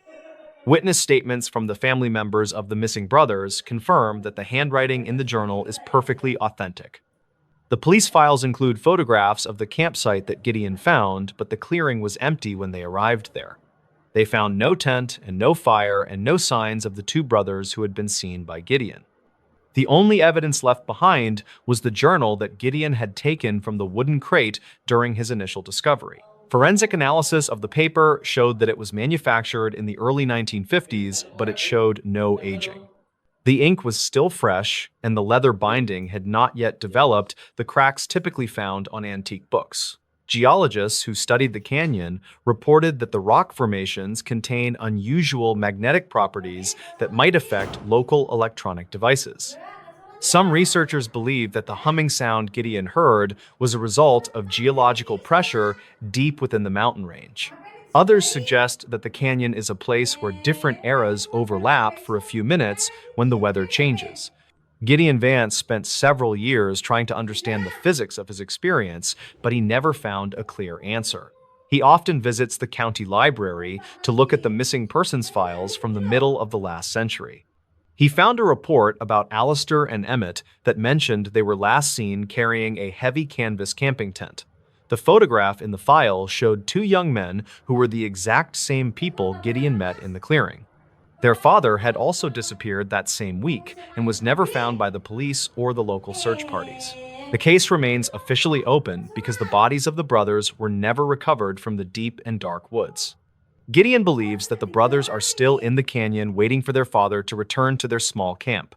He often wonders if they saw him as a ghost from the future or a demon from another world entirely. The memory of their confused faces stays with him, and he can still hear their voices in his quiet mind. The forest has grown over the trails that lead to that specific coordinate, and the maps are no longer accurate. The government has restricted access to the valley, citing environmental concerns and the danger of the steep and rocky terrain. Most people who live in the area avoid the mountain and tell their children to stay away from the trees. They know that the woods can take a person and hold them for 70 years without letting them grow old. The silence of the mountain is a warning to those who think they can master the secrets of the wild. If you hear a humming sound in the rocks, you should turn around and run as fast as you. Do not look for the clearing and do not speak to the men who are wearing the flannel shirts today. The past is a dangerous place, and it does not always let you return to the present day in one fort. The ending of the story is the part that stays with you when you are walking alone in the night. The mystery is the heart of the wild, and the heart of the wild is a cold and dark. Gideon Thorne is the only witness to a truth that science cannot explain or even begin to understand fully now. The archived dispatch logs from the night of his return record a man who was terrified of his own watch. The officers who processed the report noted that Gideon appeared to have aged several years in just a few weeks. His eyes were bloodshot, and he spoke in a hurried whisper about a camp that did not exist on maps. They took his statement and filed it away with the other unexplained reports from the Appalachian mountain range this year. The journal is kept in a safe at the university where researchers occasionally study the strange and fresh ink. No one has been able to reproduce the magnetic conditions that Gideon described in his detailed and very professional notes. The mountain continues to stand over the valley, and the fog still rolls through the trees in the morning. Some say the brothers are still there, and they are still waiting for the sun to go down today. The story of the surveyor is a warning to those who believe that time is a straight and simple line. It is a loop that can catch you and hold you in a moment that never ends or begins. The woods of West Virginia are deep, and they are very old, and they do not like to be. The ending of the story sounds fake until you stand in the fog and hear the sound of the rocks. The truth is in the journal, and the journal is in the safe, and the safe is in the forest is waiting for the next person to lose their way in the mist of the high ridges. The tale is told, and the listener is warned, and the cabin is waiting in the deep and dark. The story of Gideon Vance is a legacy of the unknown in the heart of the great American wild. The ending is the part that stays with you when you turn off the light at the end day. The mystery is the ending, and the ending is the mystery in the quiet woods of the mountain range. The story is finished, and the forest is dark, and the mountains are silent, and the truth is free. The geologist is home, and the camp is gone, and the brothers are waiting for their father to return soon. The ending is the beginning of the next story, in the heart of the great and ancient mountain wild. The tale of the man who saw the past in the present is done for now in the woods are calling, and the fog is rolling, and the mystery is yours to keep for a long. The ending is the silence that follows the final word of the story of the lost and the truth. The truth is a shadow in the trees, and the trees are the only ones who know the secrets. The story is done, and the fire is out, and the dark is all that remains in the fire. The forensic evidence of the journal remains the only physical proof that the brothers were ever seen after 1954. Handwriting experts compared the new entry to the older pages and found they were written by the same person. This would mean that the boy from the past wrote about Gideon in the future with the same pen today. The local sheriff continues to keep the case on his desk because it is the only one he cannot solve. He looks at the vintage boots in the evidence room and wonders how they could stay so clean and new. The valley is a place where the air stays still and the seasons do not follow the normal calendar cycles. Gideon Vance never went back to the mountains, and he never looked at another digital watch for his entire life. He preferred the steady ticking of an old mechanical clock that stayed in the present moment with him at home. The story of the disappearance is told in hushed tones by the residents of the nearby mountain town of Blackwood. They know that the woods are not just trees and rocks, but are a living part of the local Blackwood. The mystery is a gift for those who listen to the whispers of the wild and the hidden places now. The ending of the tale is the part you will remember when you are walking alone in the forest. The story is a circle, and the circle is a map, and the map leads back to the start. The truth is a fire that burns in the heart of the dark and the silence of the mountain. In this new story, true ghost stories people still whisper about at night. Every year, thousands of people report encounters with entities that seem to defy the standard laws of our physical world. These stories often begin in the quiet corners of the American landscape where the shadows stretch longer than they should. Archived notes from local libraries contain thousands of testimonies that suggest the presence of something hidden within the deep woods. Investigators never confirmed the source of these events, but the consistency of the details suggests a very real common thread. Dispatch logs from small towns across the country frequently record calls from citizens who don't know who else to contact. Some locals claimed that the silence of the forest is a warning that something has arrived from a different place. In the year 1897, a 23-year-old woman named Elva Zona Heister lived in Greenbrier County, West Virginia. She was a young bride who had recently married a local blacksmith and hoped to start a quiet family life. State records from that era indicate that Elva died suddenly and was buried before a proper medical examination could be. Reports suggest that her mother claimed the ghost of Elva appeared for 4 consecutive nights to describe a violent struggle. Investigators never confirmed the physical appearance of a spirit, but they did agree to exhume the body for a trial. Archived notes from the subsequent court case show that the husband was convicted of murder based on this testimony. A 35-year-old teacher named Sarah moved into an old house in Villisca, Iowa during the year 2020. She was interested in the history of the town and planned to write a book about the local architecture. Sarah reportedly heard the sound of children laughing in the hallways, even though she lived alone in the large wooden tent. Dispatch logs show that she called the police several times to report intruders that the officers could never find. State records indicate that the house was the site of a tragic event in the year 1912 involving 8. Investigators never confirmed the presence of any lingering energy, but Sarah decided to move out after only 3 short. In the year 1974, a 23-year-old man named Ronald lived in a house in Amityville, New York. He was working a regular job and spent most of his free time with his large family in the State records show that a terrible crime occurred in the house that left the community in a state of trauma.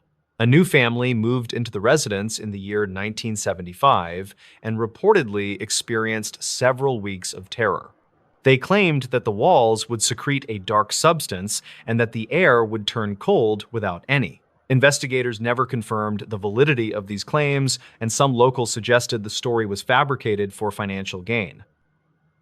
A 44-year-old security guard named James worked at the Waverly Hills Sanatorium in the year 2008. He was responsible for patrolling the massive brick building to prevent vandals from entering the property during the late. James reportedly saw a woman with bleeding wrists running through the darkness of the 4th floor of the old. County files from that region contain hundreds of reports regarding the sightings of shadow figures and strange lights in. Investigators never confirmed the identity of the woman, but archived notes mention that thousands of patients died in the woman. James resigned from his position because he couldn't handle the feeling of being followed by things he couldn't see. In the year 1966, a 25-year-old mechanic named Roger was driving near Point Pleasant, West Virginia. He was traveling with his wife and another couple when they saw a large figure with glowing red eyes. Roger reportedly accelerated his car to 100 miles per hour, but the creature kept pace with the moving. Dispatch logs from the local station record that dozens of people saw the same winged man over 13 months. State records show that a bridge collapsed in the year 1967 and the sighting stopped immediately after. Investigators never confirmed if the creature was a warning or a strange animal that had migrated from the north. A 50-year-old historian named Michael visited the Myrtles Plantation in Louisiana during the year 2022. He wanted to document the stories of the 10 murders that reportedly took place on the grounds of the. Michael reportedly saw the reflection of a girl wearing a green turban in the large mirror in the main. State records do not support the claim of 10 murders, but they do confirm that several people died of. Archive notes from the plantation describe a slave named Chloe who was reportedly responsible for a poisoning in the. Investigators never confirmed the presence of a ghost, but visitors continue to report feelings of being pushed by invisible. In the year 1945, a 74-year-old man named Mitty disappeared while walking in Vermont. He was a veteran woodsman who knew the trails of the Bennington Triangle better than anyone else in the. Investigators never confirmed what happened to Mitty because they found no tracks or signs of a struggle in the problem cell face. Some locals claimed that the mountain possessed areas where people could simply vanish without leaving a single trace behind. Archived notes from the state police reveal that 4 other individuals went missing in that same area over 5. Records conflict regarding the weather conditions on the day he disappeared, but the search parties found absolutely nothing at. A 29-year-old nurse named Emily worked the night shift at the Trans-Allegheny Lunatic Asylum in 2011. She was tasked with checking the rooms in the Civil War-era building to ensure that the tourists stayed. Emily reportedly heard the sound of heavy metal doors slamming shut even though the wing was empty and completely. County files from that year contain several reports of visitors seeing a young girl named Lily in the dark. State records show that the asylum was overcrowded and that many patients suffered from extreme neglect and various other. Investigators never confirmed the existence of spirits, but Emily claimed she saw a figure standing in a locked cell. In the year 1977, a 17-year-old student named Bill was driving through Dover, Massachusetts late. He was with a group of friends and they were looking for a place to park and talk. Bill reportedly saw a small creature with a large head and long fingers sitting on a stone wall. County files from that week contain 2 other independent reports of the same entity from witnesses who didn't. The creature reportedly had orange glowing eyes and skin that looked like sandpaper, according to the archive notes from. Investigators never confirmed the biological nature of the entity, but the witnesses have never changed their stories since then.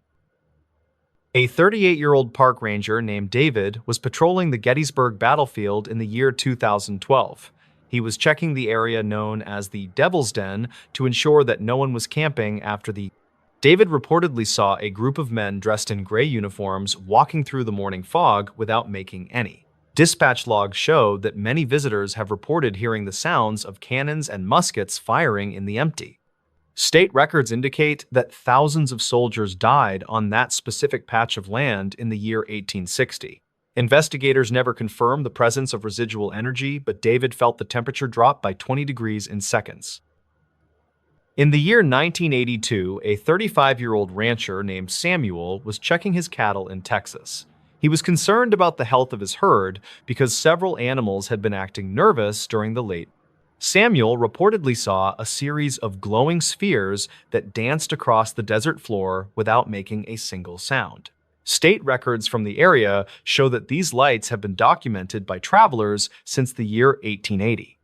Some locals claimed that the lights were the campfires of ancient spirits, but investigators never confirmed a solid physical. Records conflict on whether the lights are a geological phenomenon or a trick of the dry air in. A 26-year-old journalist named Michael was investigating the Beast of Bray Road in the year 2020. He was interviewing the older residents of Elkhorn, Wisconsin, to see if the sightings had continued into the modern. Michael reportedly found a county file from 2009 that detailed a recent encounter near the old cemetery. The report described a large creature that looked like a wolf but walked on its hind legs like a State records from that year show that a local farmer lost several sheep to a predator that moved. Investigators never confirmed if the predator was a standard animal or something that the locals still whisper about now. In the year 1913, a 38-year-old night watchman named James was guarding a coal mine. He was responsible for the safety of the equipment and the security of the main entrance to the James reportedly saw a large winged beast that emitted a strong odor of sulfur and possessed a glowing. Dispatch logs from the local sheriff department show that several prominent citizens also witnessed the creature during that week. The creature reportedly moved with a hopping motion and retreated into the abandoned mine whenever the townspeople tried to. State records show that the mine was eventually sealed with heavy concrete, but the stories of the creature persist. A 22-year-old woman named Kathleen was walking near the woods in Flatwoods, West Virginia in 1950. She was with her 2 sons and a neighbor, and they were looking for a meteor that fell. Kathleen reportedly saw a 10-foot-tall entity with a red face and a green body standing inside. Dispatch logs from that night record that the group arrived at the sheriff's office in a state of State records show that a search was conducted, but the investigators only found a strange smell and flattened. Some locals claimed it was a bear, but the witnesses insisted the creature was wearing a dark and metallic. In the year 1955, a 40-year-old farmer named Elmer was at his home inn. He was hosting a dinner for his family when they noticed a strange silver glow coming from the fields. Elmer reportedly saw several small gray figures with large ears and glowing eyes approaching the porch of his. Dispatch logs indicate that the family engaged in a long standoff with the creatures using their own personal hunting. Investigators never confirmed the presence of any intruders, but they did find several bullet holes in the walls. Records conflict on whether the creatures were real or if the family had experienced a collective hallucination that night. A 31-year-old librarian named Jennifer visited the Lemp Mansion in St. Louis during the year 2013.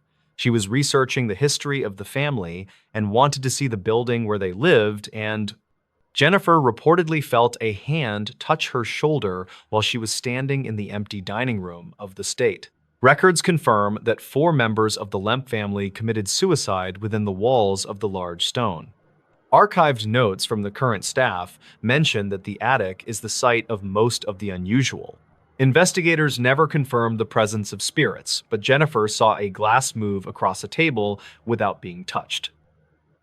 In the year 1994, a 52-year-old researcher named Terry bought a ranch in Utah.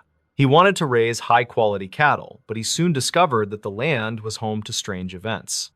Terry reportedly saw large metallic objects in the sky and creatures that would disappear when he tried to approach. County files from that period contain hundreds of pages of testimony from neighbors who witnessed the same unusual activities. Investigators never confirmed the source of the activity, but a private organization eventually purchased the ranch for scientific. Records conflict on whether the events were caused by secret military testing or something that defies a logical explanation. A 45-year-old deputy named Mark Thompson served the county during the year 2014. His primary duty involved patrolling the back roads to ensure the safety of the residents living in the back. Mark reportedly encountered a large, dark shape sitting in the middle of the road during a heavy rain. He stopped his cruiser and activated the spotlight, but the object moved into the brush with incredible speed, and dispatch logs indicate that Mark requested backup because he felt the situation had become unpredictable and potentially very. No further sightings occurred that night, and the deputy resigned from his position within 3 months of the event. The world is full of stories that remind us how little we actually know about the environment we inhabit. Every county file and archived note provides a small piece of a puzzle that we may never truly. Investigators continue to look for answers, while the residents of these small towns continue to watch the dark. Some locals claimed that the truth is hidden in plain sight, while others believe it is better left. Dispatch logs will continue to record the calls, and the state records will continue to gather the reports. We may never know what is out there, but we will certainly continue to whisper about these ghosts. In this new story, 3 disturbing small-town horror stories. Part 1. The town where nobody locked their doors. Most people in the American heartland believe that absolute trust is a sign of a healthy and safe community. This account from a remote mountain village suggests that leaving your front door unlatched might be an invitation for disaster. In the isolated village of Blackwood Hollow, the local culture was built on the fact that no one locked doors. Harlan Reed was a 41-year-old postal carrier who walked the quiet streets of the Hollow every afternoon. He had lived in the town since 1982, and he knew the specific habits of every single neighbor. The locals believed that their safety was guaranteed by the surrounding mountains and the long history of their shared ancestors. Harlan enjoyed the predictability of his route because it allowed him to finish his work before the early winter darkness. He often dropped off packages directly inside the mudrooms of the elderly residents who could not easily reach their porches. This level of trust was the foundation of the town, and no one ever questioned the safety of the practice. The atmosphere began to change during the first week of November in the year 2021 without any warning. Harlan was delivering a heavy box to a Victorian-style home owned by a woman named Mrs. Gable, who lived. He pushed the front door open as he had done for 15 years, but he felt a sudden and sharp. The house was silent, and the air inside felt significantly colder than the crisp autumn breeze blowing through the yard. He called out for Mrs. Gable, but his voice seemed to be absorbed by the heavy curtains and thick rugs. He noticed that the furniture in the living room had been moved into a tight circle facing the front door. This was strange because the elderly woman was known for her obsession with keeping her home in a perfect state. Harlan left the package on the floor and stepped back outside because he could not shake the feeling of. He mentioned the odd encounter to the local sheriff named Silas Thorne while they were eating lunch at the diner. Silas suggested that the woman was simply redecorating for the upcoming holiday season in the Hollow, but Harlan remained. By the middle of the following week, Harlan noticed similar patterns in several other homes along his daily delivery route. Doors were standing wide open even when the temperature dropped below freezing, and the residents were nowhere to be seen. He stopped at the home of a young mechanic named Elias Vance, who was usually working in his garage. The garage was empty, and the tools were scattered across the concrete floor as if they had been dropped suddenly. Harlan walked to the back door and found it unlatched and swinging slowly in the damp and heavy wind. He entered the kitchen and saw 3 plates of steaming hot food sitting on the small wooden table in silence. The family was gone, but the television was still playing a local news broadcast from a city 50 miles away. He felt a sense of vertigo as he realized the residents had not simply walked away from their homes. Harlan decided to conduct his own investigation because the authorities seemed disinterested in the strange behavior of the quiet town. He returned to the post office and began to look through the historical archives of Blackwood Hollow from many decades. He found a series of newspaper clippings that described a similar event that occurred in the winter of 1950. Several families had disappeared from their homes overnight, leaving behind open doors and half-eaten meals on their dining tables. The reports mentioned that the only witness was a young boy who spoke about a tall figure wearing a hat. This figure reportedly walked through the streets and knocked on every door that was not properly secured with a bolt. Harlan realized that the current residents were following a tradition that they did not fully understand or even remember. They left their doors open because they believed it kept them safe from the thing that wanted to enter. He spent the next 3 nights watching the main street from the window of his small apartment above the pharmacy. The town was deathly quiet, and the only sound was the howling of the wind through the dark mountain passes.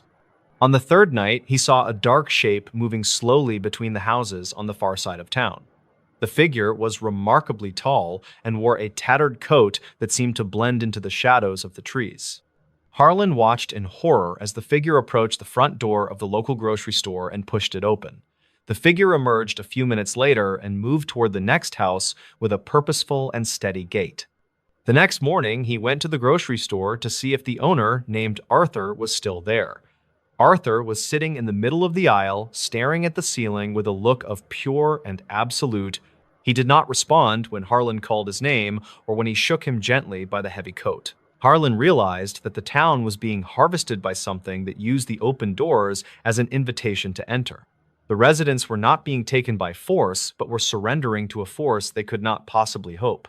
He returned to his apartment and finally did the one thing that no one in the town had ever. He closed his front door and turned the heavy brass deadbolt until he heard a loud and satisfying click.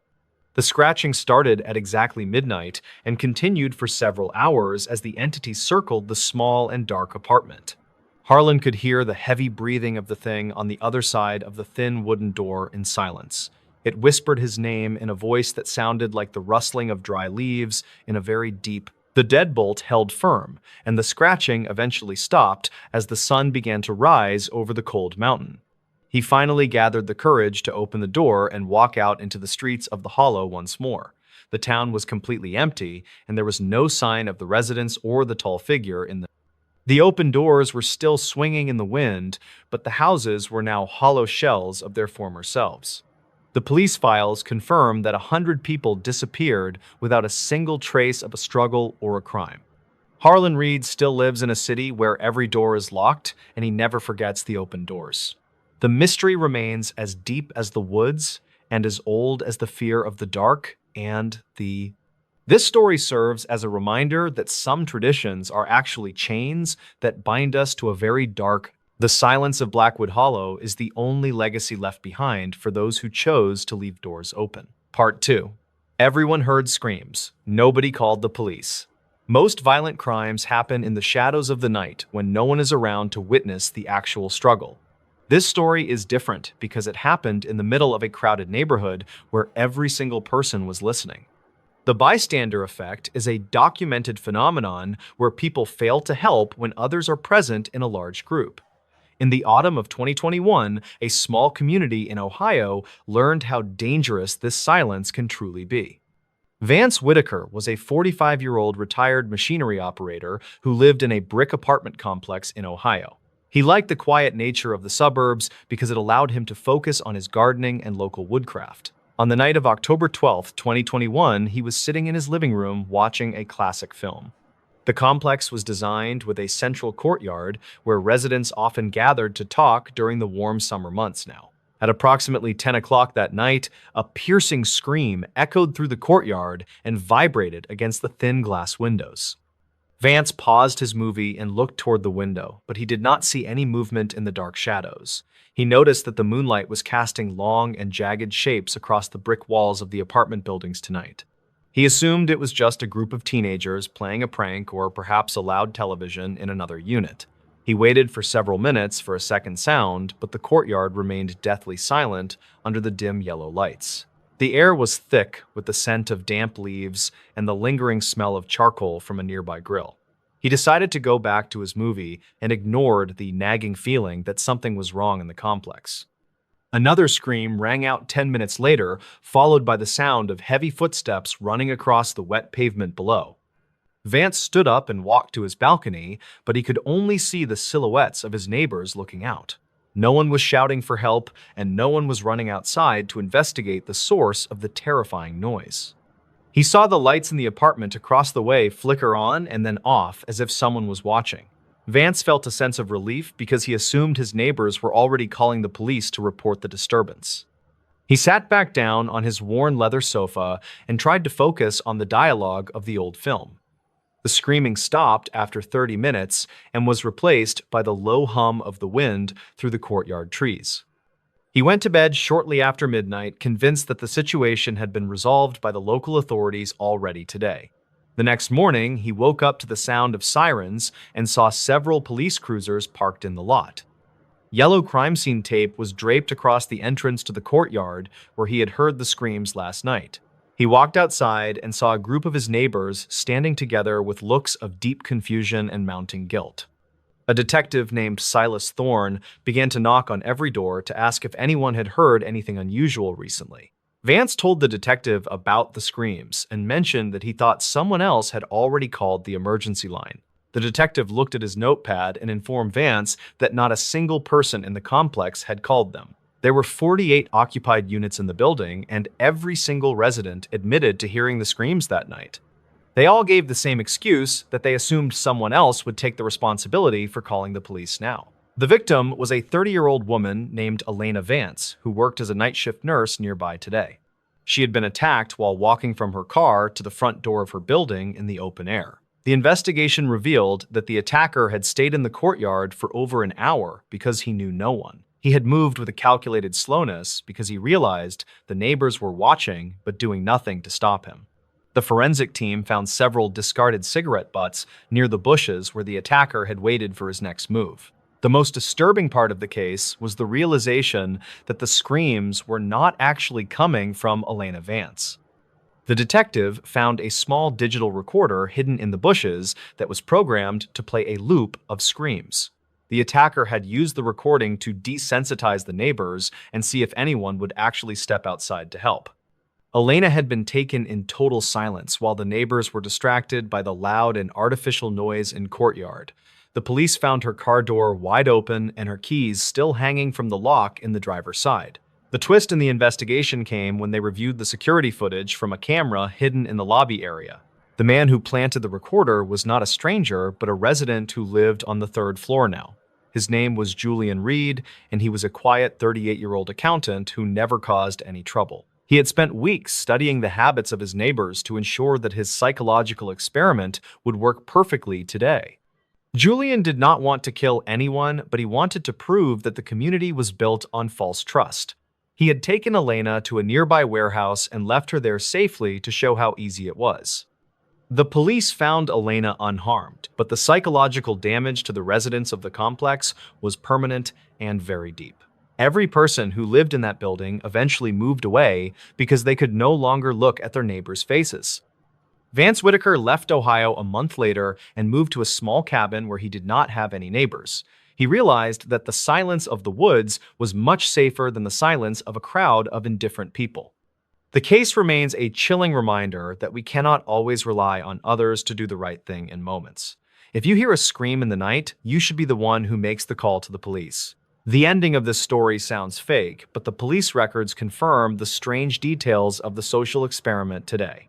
Some people want to watch the world burn, and others just want to watch their neighbors do absolutely nothing now. Local psychologists often cite the Blackwood Hollow incident as the perfect example of how urban isolation affects our basic instincts. It remains a mandatory case study for university students who are learning about the complex nature of human social behavior. The recorded screams are still kept in a secure evidence locker at the police station as a grim historical artifact. People who move into the complex today are never told about the night that everyone listened to the darkness alone. Vance Whitaker sometimes looks at the old news clippings and wonders if he would do anything differently if it happened. The silence of the neighborhood was a choice that 48 people made together without ever saying a single word. The world is full of sounds, but the most important ones are often the ones that we choose to ignore. Part 3. the family everyone avoided. Most people who live in the rural corners of northern Maine understand that privacy is a very respected local tradition. There was one specific household on the edge of the woods that made even the most hardened loggers feel uneasy. Beckett Lowry was a 45-year-old carpenter who supposedly moved into the old Miller estate in the winter. He was joined by his wife Alara and their young daughter Maisie, who was rarely seen playing in the yard. The neighbors noticed immediately that the family never traveled into town to buy groceries or supplies like a normal family. They would only see the three of them standing at the edge of the dark forest during the late evening. The Lowry family stood perfectly still for hours while staring into the dense trees as if they were waiting there. No one in the small community ever dared to knock on their door or offer a warm welcome to the quote. The local mail carrier, named Arthur, was the only person who had any regular contact with the strange Miller property. He noticed that the grass in the front yard never seemed to grow despite the heavy rain of the spring. The windows of the house were always covered with thick black fabric that prevented anyone from seeing the interior rooms. In the summer of 1997, Arthur noticed that the mailbox was overflowing with letters and local circular advertisements. He walked up the porch steps and felt a sudden drop in temperature that made his skin crawl with dread. He looked through a small gap in the window fabric and saw the three family members sitting at the table. They were not eating or talking, but were simply staring at the front door with wide and unblinking pale eyes. Arthur dropped the mail and ran back to his truck because the silence from the house felt like He reported the strange incident to the local sheriff named Silas Thorne, who had been patrolling the area for years. Silas was a practical man who did not believe in local legends or the whispered fears of the nervous townspeople. He agreed to perform a welfare check on the Lowry family to ensure that no one was sick or hurt. The sheriff drove to the estate the following morning and found the front door was standing wide open and unlatched. He stepped inside the foyer and was immediately struck by the thick layer of dust covering every single piece of. It looked as if no one had lived in the house for at least 30 years despite the recent sightings. He walked into the kitchen and found the three family members sitting exactly where Arthur had described them the day. The sheriff approached Beckett Lowry and touched his shoulder, but the man did not move or respond to the contact. Silas realized with a shock that the bodies were not alive, but were perfectly preserved and very realistic wax figures. He searched the rest of the house and found a collection of old newspaper clippings hidden under the floorboards. The articles described a family named Lowry who had disappeared from a different state in the year 1967. The photographs in the newspapers matched the faces of the wax figures sitting in the kitchen with terrifying and exact. Silas found a journal in the basement that described a man who wanted to recreate his lost family forever today. The writer had spent decades building the figures and moving them around the yard to simulate a normal and living crumb. The neighbors had not seen a real family, but had been watching a grieving man move statues in the dark. The investigation revealed that the real Beckett Lowry had died of natural causes in the basement several months prior today. His body was found resting near a workbench filled with sculpting tools and various jars of heavy industrial grade. The mystery of why the neighbors saw the figures standing on their own remains a topic of local debate now. Some people believe the grief was so strong that it left a permanent stain on the old Miller estate grounds. The house was eventually torn down, but people still avoid the empty lot where the family used to stand. The forest is quiet now, and no one stands at the edge of the trees during the late evening hours. It is a reminder that the things we avoid are often much sadder than the monsters we usually imagine. The police files confirm that the Lowry family was never actually in the state of Maine during that time. In this news story, something watched our campsite all night in the Appalachian Mountains. The Appalachian Mountains hold a history of strange disappearances that the local park rangers rarely discuss with the general public. Griffin Holloway worked as a professional wildlife photographer who specialized in documenting rare bird species in the remote mountain wilderness. He was 34 years old, and he had spent the last decade traveling through the most isolated mountain ranges. In October of 1998, he decided to travel to a remote section of the Blue Ridge Mountains area. His goal for the trip was to photograph the rare northern goshawk during its peak migration through the hardwood forest. He arrived at the trailhead during a particularly cold afternoon when the wind was beginning to howl through the trees. Griffin packed his professional equipment, including a heavy tripod and a specialized long lens for his high-end film camera. He hiked 4 miles into the backcountry before he decided to set up a small camp near a stream. The area was quiet, and the nearest paved road was a full day of hiking away from his current location. He built a small fire and he cooked a simple meal before the sun began to set behind the peaks. As the light faded, he felt a sudden and very distinct sensation that someone was standing just beyond the forest. He turned his flashlight toward the shadows, but he saw only the twisted branches and the thick blankets of moss. Griffin shrugged off the feeling and he climbed into his sleeping bag to get some rest for the early morning. He woke up at 3 in the morning to the sound of something heavy moving slowly around the outer perimeter. The movement was calculated and deliberate, as if the intruder was trying to avoid making any unnecessary noise on the protection. Griffin reached for his flashlight and he sat perfectly still while his heart hammered against his ribs in the dark. He heard a low and gravelly sound that resembled a person trying to clear their throat from a great distance.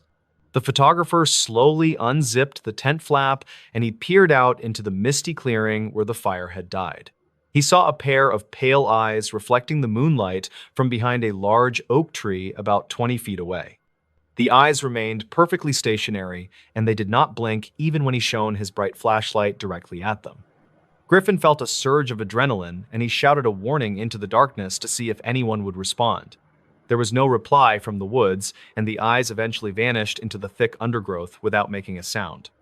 He did not sleep for the rest of the night, and he kept his knife close to his hand until, when the sun finally rose, he began to inspect the area around his tent for any signs of the visitor. He found a set of tracks that looked like bare human feet, but the toes were unusually long and thin. Griffin decided to conduct a formal investigation by setting up a series of motion-activated cameras around the campsite area. He spent the entire afternoon carefully hiding the lenses behind piles of brush and inside the hollow trunks of trees. He used a specialized high-speed film that was designed to capture clear images in very low light conditions indeed. While he was working, he found a discarded leather glove that did not belong to him near the creek bed. The glove was extremely old, and the leather had been stitched together with a material that looked like dried vine. He placed the glove in a plastic bag, and he made a note of the exact location in his journal. That evening, he did not light a fire because he wanted to remain as inconspicuous as possible in the.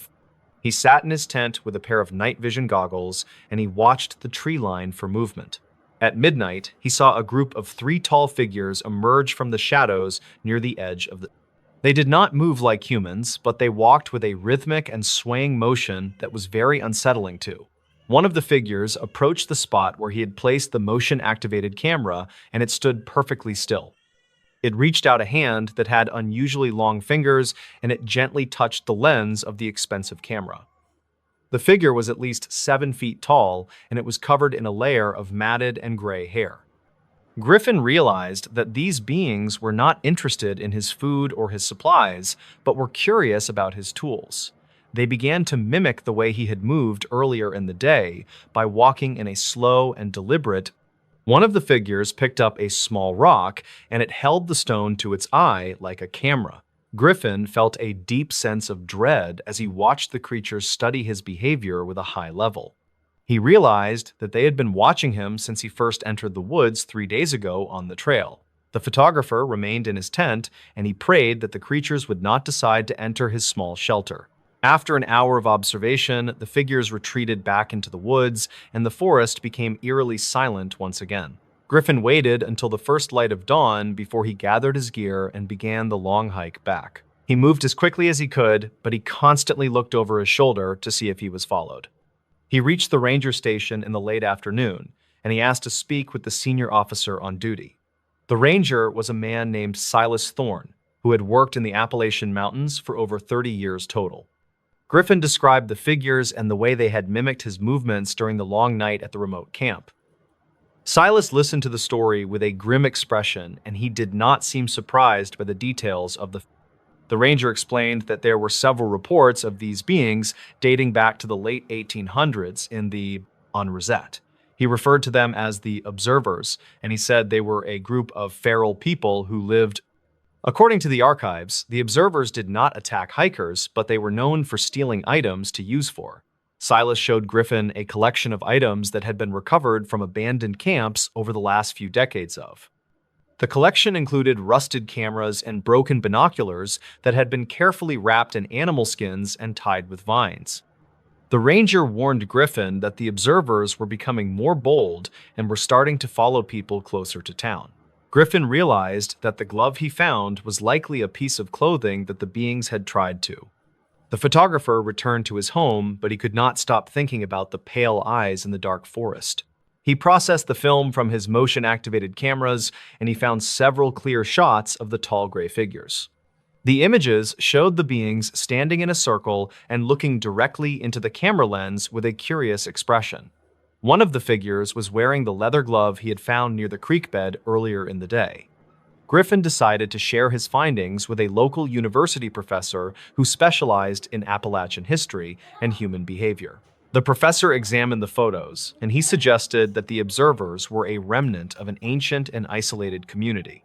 He believed that they had lost the ability to speak, but had developed a highly advanced system of visual mimicry. The university launched a small expedition to the area, but they found no trace of the observers or the...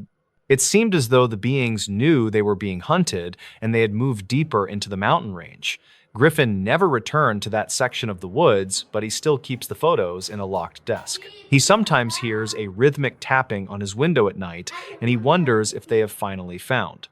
The Appalachian Mountains are a place where the past and the present often collide in ways that we cannot understand. Griffin Holloway eventually retired from wildlife photography, and he moved to a quiet town far away from the dark woods. He often tells his story to other hikers as a warning to always be aware of their surroundings. He knows that there are things in the mountains that do not want to be mapped or understood by. The legend of the observers continues to grow, and more people report seeing the pale eyes in the forest. Some people say that the beings are guardians of the wilderness, while others believe they are something much more. The ranger station still keeps a file on the disappearances, but the official cause is always listed as accidental. Griffin believes that the observers are still out there, and they are still watching the people who enter the D. He remembers the way the figure held the rock to its eye, and he knows they are still learning. The mountains hold their secrets tightly, and they do not give them up to anyone who is not invited. Every October, he looks at the mountains, and he remembers the night he was studied by the Silent Watchers. The investigation into the leather glove revealed that the stitching was made from a rare type of mountain orchid root. This plant only grows in the highest and most inaccessible parts of the mountain range near the rocky peaks. This discovery suggested that the observers had a deep knowledge of the local flora and how to use it. Griffin realized that the beings were far more intelligent than he had initially believed when he first saw them. He spent his final years writing a book about the experience, but he never published the final and most. He died in 2024, and he left his collection of photos to the local historical society in town. The researchers who studied the images found that the observers were often visible in the background of his earlier. It appeared that they had been following him for years before he ever noticed their presence in the dark. This realization changed the way the community viewed the forest and the people who lived in the mountain shadows. The mystery of the Appalachian observers remains unsolved, and the files are still open at the local sheriff office. The town of Blackwood remains a quiet place, but the residents always lock their doors when the sun goes down. They know that the mountains are not just rocks and trees, but are home to something that is still. Silas Thorne occasionally visits the old trailhead, and he leaves a small gift of fruit or cloth on the day. He says it is a way to keep the peace between the town and the beings who live above. Some people laugh at him, but others bring their own offerings to the edge of the dark and thick. The forest seems to accept these gifts, and the number of disappearances has decreased significantly over the last few. Griffin Holloway is buried in a small cemetery that overlooks the peaks he once loved to photograph so much. His headstone has a small carving of a camera and a single pair of eyes watching from the bottom. People who visit the grave often report feeling as though they are being observed from the trees near the prom. It is a fitting tribute to a man who spent his life looking at things that did not want. The Appalachian Mountains continue to stand tall, and they keep their secrets hidden beneath the canopy of the green. The final recording Griffin made before he left the mountains was a simple description of the silence in the coding. He said that the woods were not truly quiet, but were filled with the sound of 1,000 heartbeats. He believed that the mountain was one large organism, and the observers were its eyes and its long ears. This theory was never proven, but it remains a popular topic among the local hunters and the forest rangers. The film from the motion-activated cameras is now stored in a climate-controlled vault to preserve the images. Many people have tried to find the clearing where Griffin camped, but the trails have changed over the years. It seems as though the mountain has moved the path to protect the beings who live in the shadows. Silas Thorne says that some things are not meant to be found by those who do not belong there. He still patrols the lower trails, but he never goes above the ridgeline after the sun is set. He knows that the observers are still there, and they are still waiting for the next person to... The story of the Appalachian Watchers is a reminder that we are never truly alone when we are outside. In this new story, home alone during a snowstorm, then someone knocked. The winter of 2018 brought a historic blizzard to the Catskill Mountains that stranded many residents for several days. 24-year-old Emily Vance was a freelance graphic designer who had rented a remote cabin to finish her work. She reportedly planned to stay for 14 days, but a heavy snowstorm began to bury the house on the third night. According to dispatch logs from the Sullivan County Sheriff, she made a call regarding an unidentified visitor late that same evening.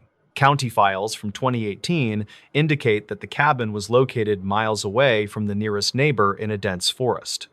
Emily had stocked up on supplies because she didn't want to leave the property until her big project was finally finished.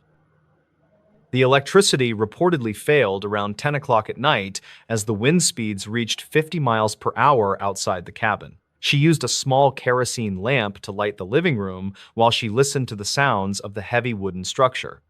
A state record mentions that the temperature inside the home dropped to 40 degrees within just a few hours of the outage. Emily was huddled under several blankets when she first heard a soft, rhythmic tapping against the heavy oak front door that night. She initially dismissed the sound as a tree branch because the storm was shaking the entire foundation of the small mountain cabin. However, the knocking became much louder and more deliberate, as if someone was trying to get her attention through the thick wood. Dispatch logs from that evening show that Emily called the local authorities at exactly 11:22 to report a suspicious person. The operator reportedly told her that no patrol cars could reach her location until the snowplows cleared the main access road. Emily grabbed a heavy kitchen knife and moved toward the window to see if anyone was standing on the covered front porch. The glass was completely covered in thick frost, which prevented her from seeing anything beyond the blurry reflection of her own face. The sound of the knocking suddenly moved from the front door to the back of the house near the small kitchen area. Emily reportedly felt a sense of dread because the back door was much thinner and the lock wasn't as secure as before. She stayed in the middle of the room because she didn't want to be near any of the large glass windows or doors.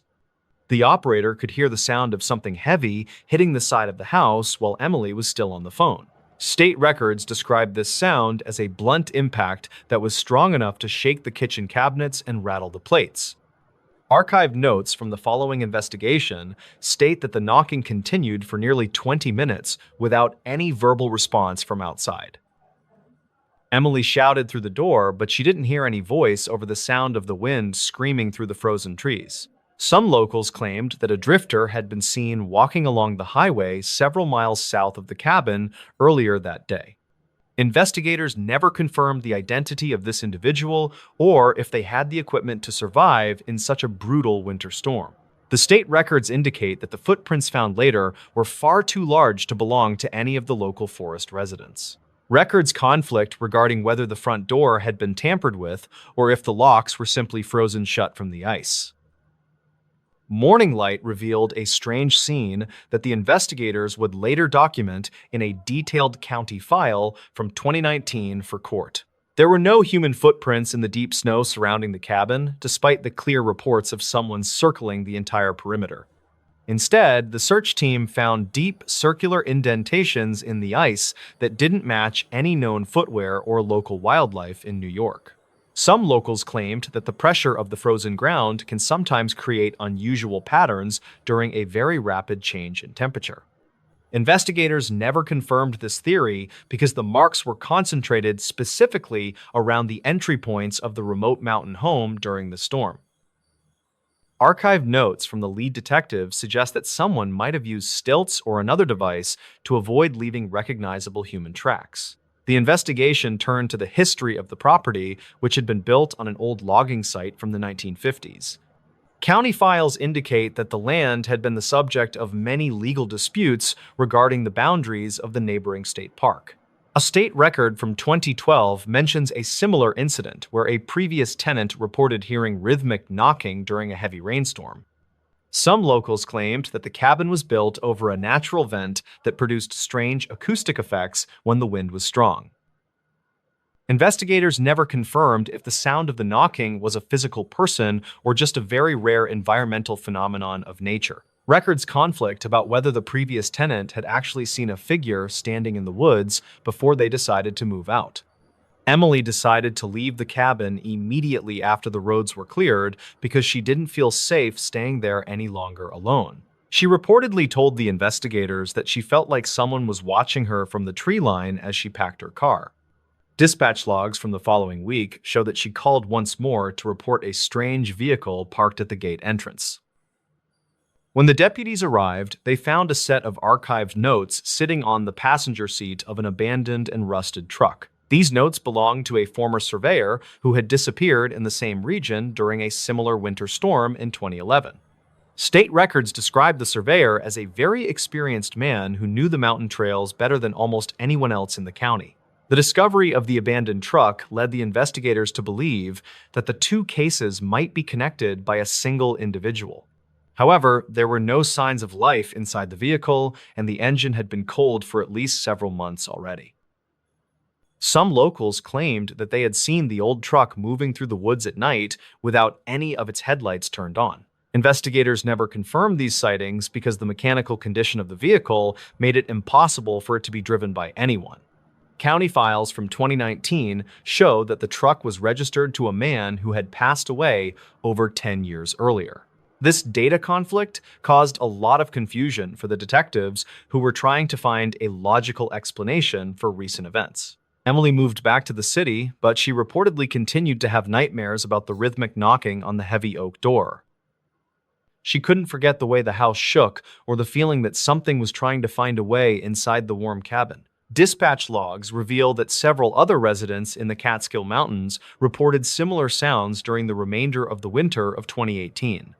Every report mentioned the same pattern of knocking, followed by a period of silence and then a heavy blow against the walls. State records never identified a suspect or a group of people who might have been responsible for these strange and terrifying events. The case remains an open file in the county office because the physical evidence doesn't support a clear conclusion for the record. The archived notes from the surveyor's truck contained several maps of the region with specific locations marked with a small red circle. One of these circles was located exactly at the coordinates of the cabin where Emily had been staying during the winter blizzard. State records indicate that the surveyor was investigating reports of strange ground vibrations that were occurring deep within the mountain forest area. He reportedly believed that these vibrations were caused by a hidden geological feature that had never been properly documented by the government. Some locals claimed that the sounds were much more frequent during the winter months when the ground was frozen and the air thin. Investigators never confirmed the existence of any such feature because the terrain was too dangerous to explore with the heavy drilling equipment. County files from 2020 include a summary of the forensic evidence found on the exterior of the mountain cabin after the snow. The siding of the house showed signs of being struck by a flat object with a surface area of approximately 4 inches. These marks were located nearly 7 feet above the ground, which is much higher than a person could reach without a ladder. Dispatch logs from the search team mention that no ladders or large tools were found anywhere on the property during the sweep. Investigators never confirmed if the marks were made by a tool or by a biological entity that possessed a very high reach. The state records focus on the possibility of falling ice chunks from the roof, but the pattern of the marks was consistent. Emily's lawyer reportedly requested a copy of the archived notes to see if there was any mention of a specific person nearby. The county files mention a recluse who lived in a cave system several miles away, but he had a very solid alibi. Records conflict regarding the exact location of this individual during the night of the blizzard when the knocking first began at door. Some locals claimed that the recluse was a peaceful man who didn't have any reason to harass a stranger in the winter. Investigators never confirmed his involvement, and he eventually stopped cooperating with the local sheriff's department after the first few rounds of questioning. The lack of a clear suspect made it impossible for the state to file any formal charges in the case of Emily. A final review of the dispatch logs from 2018 revealed a third call that had been dropped due to poor signal. In this short recording, Emily sounded much more panicked, and she mentioned seeing a shadow moving across the frosted glass of window. She reportedly said that the shadow was too thin to be a person, and it seemed to glide rather than walk on. Investigators never confirmed the presence of such a figure, and they attributed the sighting to the high stress of the dangerous situation. State records indicate that the cabin was sold later that year to a developer who planned to tear it down and build. The new owner reportedly found a collection of small stones arranged in a circle on the porch after the first light snow. These stones were perfectly smooth, and they didn't match any of the rocks found in the immediate vicinity of the property. County files from 2021 state that the new owner decided to abandon the project and sell the land back. He didn't provide a specific reason for his decision, but he mentioned that the atmosphere of the forest felt very unwelcoming. Some locals claimed that the mountain has a memory of the things that have happened there over the many long years. Investigators never confirmed these claims because they don't deal with the legends or the local folklore of the rural mountain regions. The archived notes from the original case are now kept in a secure storage facility in the city of Albany for reference. Emily now lives in a high-rise apartment building in a different state, where she feels much safer behind layers of security. She still checks the locks on her doors every single night before she goes to bed because she can't forget sound. Dispatch logs from her new neighborhood show that she has never called the police since she moved away from the Catskills. However, she reportedly keeps a small lamp burning in the hallway to remind her that she is no longer alone in dark. State records from New York show that the cabin was eventually reclaimed by the forest as the roof collapsed under snow. No one has lived on that specific piece of land since the events of 2018 when the knocking began during storm. The state records from 2022 describe a discovery made by a team of scientists who were studying the soil. They found a series of metallic fragments buried near the foundation of the old cabin that were composed of a rare, archived notes from the laboratory state that the fragments showed signs of extreme heat exposure despite being buried in the ground. Investigators never confirmed where the metal came from or if it had any connection to the sounds Emily heard during blizzard. Records conflict about whether the fragments were part of an old industrial machine or if they belonged to something much more. Some locals claimed that the area had been used for clandestine military testing during the 1970s, but this was never verified. County files indicate that the metallic fragments were located exactly beneath the spot where the heavy knocking had been reported by tenant. The soil in that specific area was reportedly devoid of any life, including the typical insects and fungi found in forest.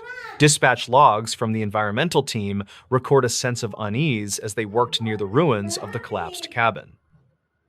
One of the scientists reportedly mentioned that his electronic sensors were malfunctioning whenever he approached the center of the old building. This data conflict led to a temporary halt in the research project until the equipment could be properly shielded from interference. Investigators never confirmed the source of the magnetic field that was causing the sensors to display such erratic and unpredictable data. The archived notes from the surveyor who disappeared in 2011 were re-examined by a specialist in the state police. These notes contained a drawing of a strange structure that he had found hidden deep within a narrow crevice in rocks.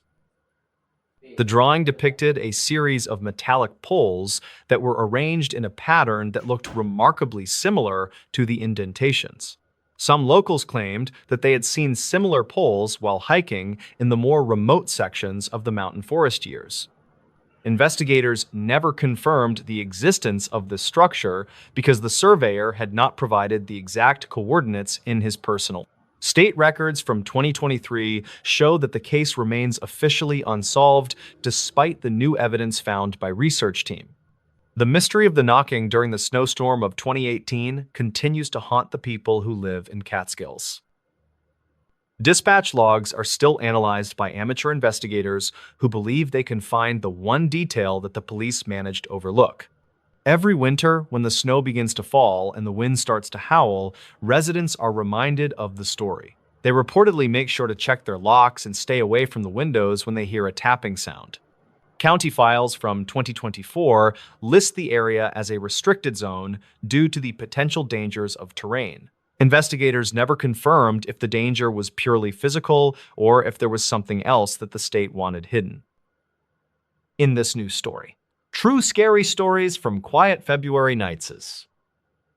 The rural outskirts of Blacksburg, Virginia, experienced an unusually silent stretch of weather during the first week of February 2020. Mark Henderson was a 45-year-old freelance archivist who lived alone in a renovated farmhouse located several miles from the nearest paved road. He moved to the region specifically for the isolation, which allowed him to process large volumes of historical documents without the distractions of city life. Local dispatch logs indicated that the area was under a stagnant high-pressure system, which resulted in nights that were remarkably still and devoid of wind.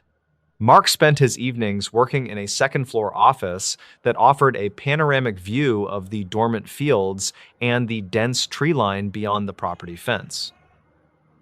On the night of February 4th, Mark reportedly noticed a series of disturbances that did not align with the typical behavior of local woodland animals.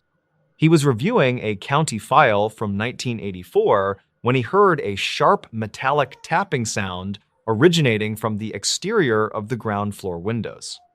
State records from that month showed that temperatures remained well below freezing, which often caused the old timber frames of the house to contract and groan.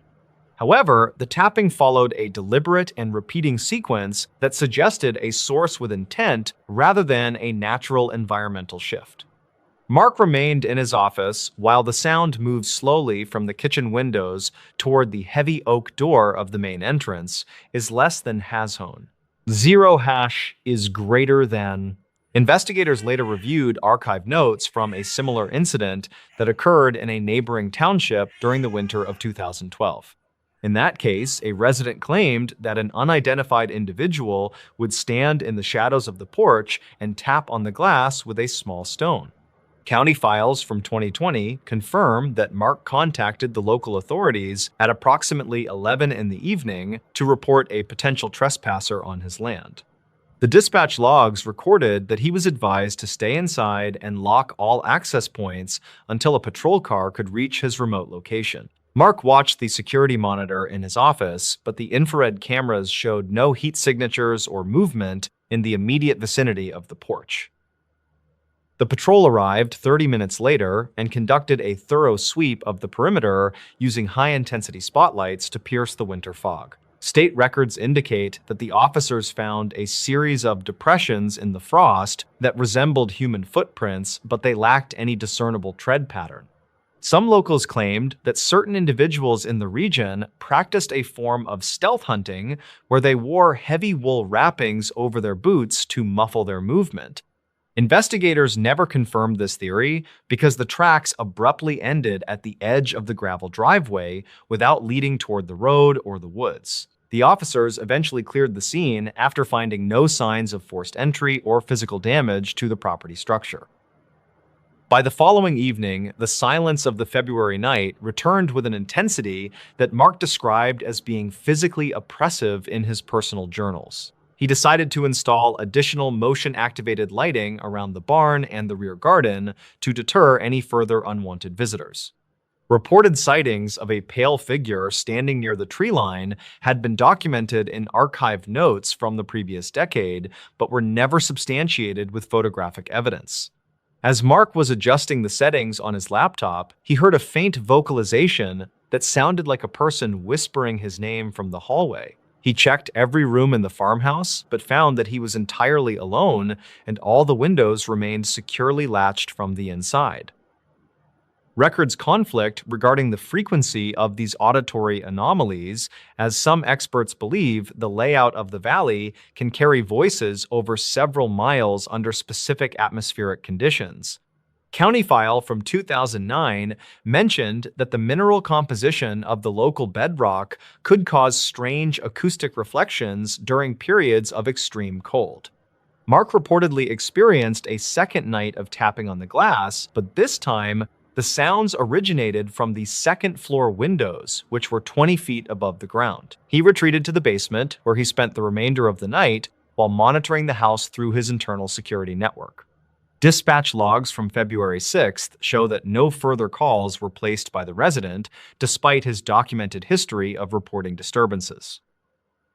When a delivery driver arrived at the farmhouse 3 days later, they found the front door standing wide open and the interior lights fully illuminated. State records noted that Mark's vehicle was still parked in the driveway and all of his personal belongings, including his wallet and phone, were found on the kitchen table. Investigators found archived notes in his office that detailed a timeline of the tapping sounds and the specific intervals at which they occurred. A search of the property and the surrounding woods was conducted over a 2-week period, but no trace of Mark Henderson was ever located by the teams. Some locals claimed that he had simply reached a breaking point with the isolation and chose to walk away from his life without a word. The official report remains open, and the house was eventually sold to a family from out of state who reported no unusual activity during their first year of residence. County files from 2022 indicate that the case was transferred to a cold case unit after all forensic leads were exhausted at the site. Investigators never confirmed if the tapping sounds were a prank, a natural phenomenon, or something more targeted toward the previous occupant. The events of that quiet February night serve as a reminder of how easily the silence of the rural landscape can be misunderstood. Mark Henderson remains on the list of missing persons, and the archived notes of his experience are the only evidence that anything unusual ever occurred. During the search of the basement level, investigators discovered a secondary county file from 1976 that had been moved from the upstairs office.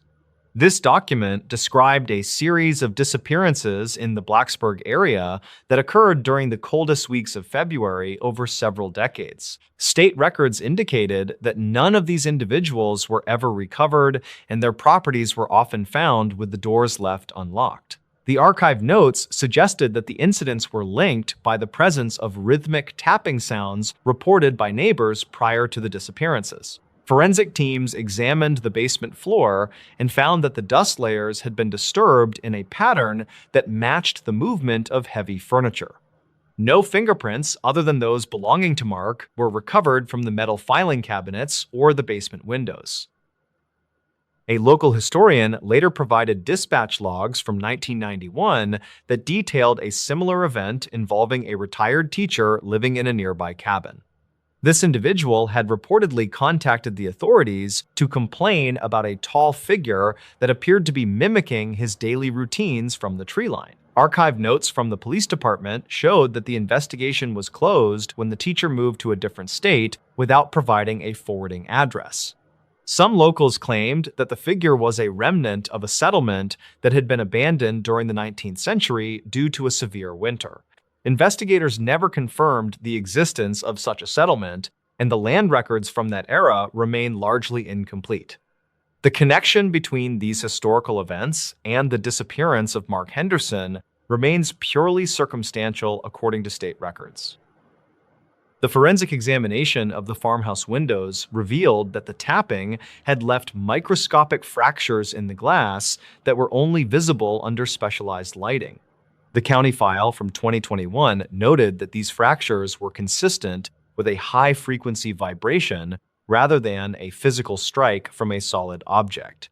This data conflicted with Mark's original report of someone using a small stone to tap on the exterior of the house. Investigators searched the local power grid logs to see if a malfunctioning electrical transformer could have caused the vibrations, but the results were negative. State records indicate that the surrounding properties did not experience any similar glass damage or auditory disturbances during the month of February. The source of the energy required to create such precise fractures in the tempered glass remains unidentified by technical experts.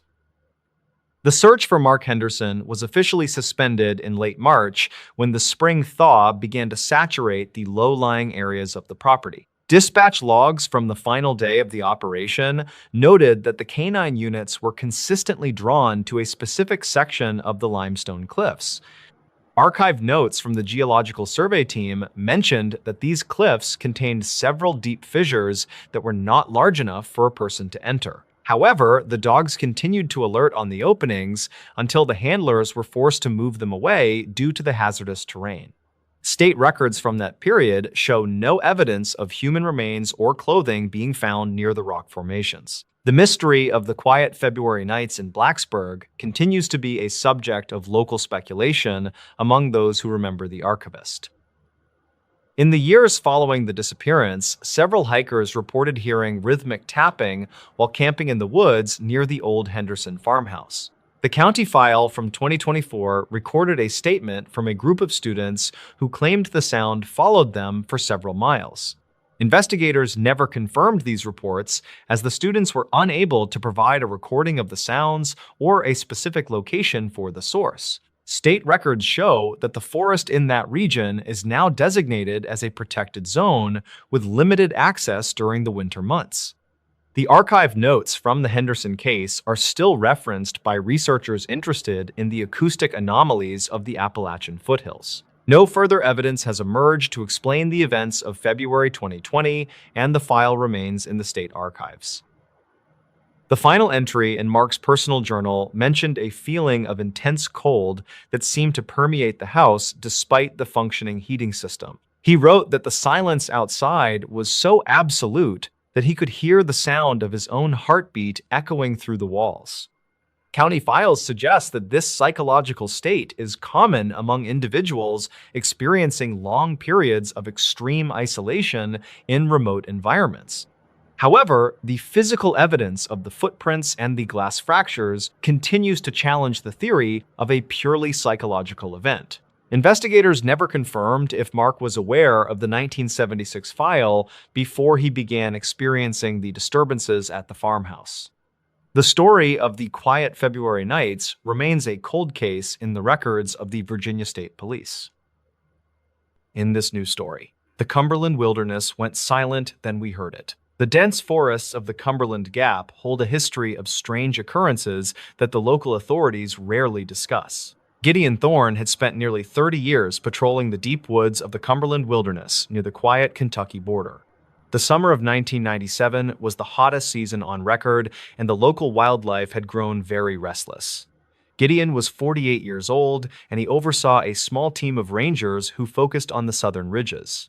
His job required him to manage the safety of hikers who often underestimated the complexity of the ancient limestone caves. He carried a heavy radio and a notebook filled with the coordinates of every hidden spring in his large sector. A wildlife researcher named Beckett Sterling arrived at the ranger station during the first week of August to study birds. Beckett was 32 years old, and he specialized in bioacoustics, which is the study of natural forest sounds. He told the ranger he wanted to record the rare owls that lived in a remote valley called Blackwood Hollow. Gideon checked his permits and reminded the young man that the hollow was known for its unusually thick morning fog. Beckett just smiled, and he adjusted the straps on his large pack before heading toward the dark forest trail ahead. The ranger watched the researcher disappear into the tree line, and he felt a familiar weight of concern in chest. The first 5 days of the expedition passed without any major issues, and the weather remained remarkably clear and sunny. Beckett sent a brief radio check-in every evening at exactly 6 o'clock to confirm his location and safety. On the night of August the 6th, the radio remained silent and Gideon could not reach the young man back. The ranger waited until the following morning before he organized a small search party to head into the Blackwood Hollow. They started their investigation at the last known coordinates that Beckett had provided during his final successful radio check-in. The searchers found the campsite tucked away in a grove of ancient hemlock trees that were covered in thick moss. The tent was still zipped shut, and all of the expensive recording equipment was sitting on a folding wooden table. Gideon noticed that the entire forest was eerily quiet, and not a single bird was singing in the morning light. There were no signs of a struggle, and the food supplies belonging to Beckett were still sealed in plastic bags. The search party expanded their perimeter, but they could not find any footprints or broken branches in the surrounding area. Gideon found a digital recorder that was still running, and he put on the headphones to listen to the print. The audio file started with the normal sounds of the forest, including the wind in the trees and distant owls. At exactly midnight on the recording, the woods went completely silent, as if someone had turned off a giant switch. The silence lasted for nearly 4 hours, and the only sound was the faint hum of the internal electronic components. Then a rhythmic tapping started to echo through the speakers, and it sounded like a person using a heavy hammer. Beckett could be heard whispering into his microphone about a large shadow that was moving through the trees near camp. He described a figure that was at least 8 feet tall, and it moved without making any sound on leaves. The researcher sounded terrified, and he said the creature was mimicking the sound of his own voice back to him. According to the recording, the being stood just outside the tent, and it repeated the exact words Beckett spoke. The final entry ended with a loud, metallic screech and the sound of something heavy being dragged across the ground. Gideon felt a chill go down his spine as he realized that the researcher was not alone in Hollow. The search party spent the next 3 days scouring every inch of the valley, but they found absolutely nothing new. Gideon decided to review the archived dispatch logs from the early 1970s to see if this happened before then. He discovered that 3 other researchers had vanished in Blackwood Hollow under the exact same circumstances during the summer months. Each case involved a period of total forest silence, followed by reports of strange voices echoing through the limestone caves. Gideon realized that the hollow acted like a natural echo chamber that could capture and repeat sounds for many years. He returned to the campsite one last time, and he began to tap on the nearby rock walls with shovel. He heard a human voice whisper his name from deep within the stones, and it sounded exactly like Beckett Sterling. The ranger followed the sound toward a narrow opening in the cliff face that was hidden behind a thick waterfall. He squeezed through the gap, and he found himself in a large cavern that was filled with old recording gear. The equipment was decades old, and it had been carefully organized by someone who knew exactly how it all worked. Gideon found a final journal entry from a missing ranger who had disappeared in 1974 near the hollow. The writing described a group of beings who lived in the caves and used sound to hunt their human prey. These creatures could perfectly mimic the voices of loved ones to lure people away from their safe and marked trails. Gideon realized that Beckett had been tricked into following a voice that sounded like a friend calling for help. He saw a pile of bones in the corner of the cave that belonged to many different people, and the ranger managed to escape the cavern just as the rhythmic tapping started to echo through the dark stone walls. He ordered the entire Blackwood Hollow to be sealed off from the public, and he declared it a danger. The official report stated that Beckett Sterling had likely fallen into an unmarked sinkhole during a sudden and violent storm. Gideon knew the truth was much more unsettling because the mountain was still holding the voices of the lost hikers. He retired from the service a year later, and he moved to a quiet town where the ground was. The town of Blackwood tried to move on from the disappearance, but the residents never quite felt safe near the people started locking their doors at night, and they told their children to never repeat what they heard in woods. Gideon Thorne spent his remaining years studying the science of acoustics, and he tried to understand the mountain and its. He kept a copy of the final recording, and he often listened to the way the voice shifted and changed. Some people say that the observers are still out there, and they are still waiting for the next curious hiker. The legends of the Cumberland wilderness continue to grow, and more people report hearing voices in the high mountain air. Every August, the rangers notice an increase in the reports of rhythmic tapping coming from the deep limestone caves. They stay on the lower trails, and they never go into the hollow after the sun has set at. The case remains open in the dusty files of the sheriff office, but no new evidence has been found. The forest remains thick, and the secrets of the Cumberland Gap are buried deep within the cold gray stone. Gideon often wondered if Beckett was still in the cave, and if he was still calling out for someone. He knew that some mysteries are better left alone in the dark corners of the world, where the wind. The investigation into the recording gear revealed that the machines had been modified with parts that were not commercially available. This discovery suggested that the beings in the caves possessed a high level of technical knowledge about sound and physics. Gideon realized that the creatures were not just animals, but were a highly evolved species that lived in the dark. He spent his final days writing a book about the experience, but he never shared the most terrifying details with. He died in 2024, and he left his collection of audio tapes to the local Historical Society archives. The researchers who studied the tapes found that the voices in the background were actually speaking a very old language. It appeared that the beings had been living in the Cumberland Gap for thousands of years before the settlers arrived. This realization changed the way the community viewed the mountains and the legends that had been told for generations. The mystery of the Cumberland Silence remains unsolved, and the files are still locked in the ranger station basement. The town of Blackwood remains a quiet place, but the residents always listen closely when the woods go silent suddenly. They know that the mountain has a memory, and it never forgets a sound that it has heard before. Silas Thorne occasionally visits the old trailhead, and he leaves a small offering of electronics or metal on the rocks. He says it is a way to acknowledge the power of the mountain and its silent and ancient watchers. Some people laugh at him, but others bring their own gifts to the edge of the dark and thick forest. The hollow seems to accept these items, and the number of disappearances has decreased significantly over the last few years. Beckett Sterling is remembered as a brilliant researcher who pushed the boundaries of what we know about the natural. His family still visits the park every year, but they never go near the valley where he was lost. They stand on the high ridges, and they listen to the wind blowing through the trees of the Cumberland. Sometimes they hear a faint voice on the breeze, but they know better than to follow the sound into. The Appalachian Mountains continue to stand tall, and they keep their secrets hidden beneath the canopy of the green trees. The story of the silent wilderness is a reminder that we are only temporary guests in an ancient world. Gideon Thorne once wrote that the woods do not belong to us, but to the sounds that live within.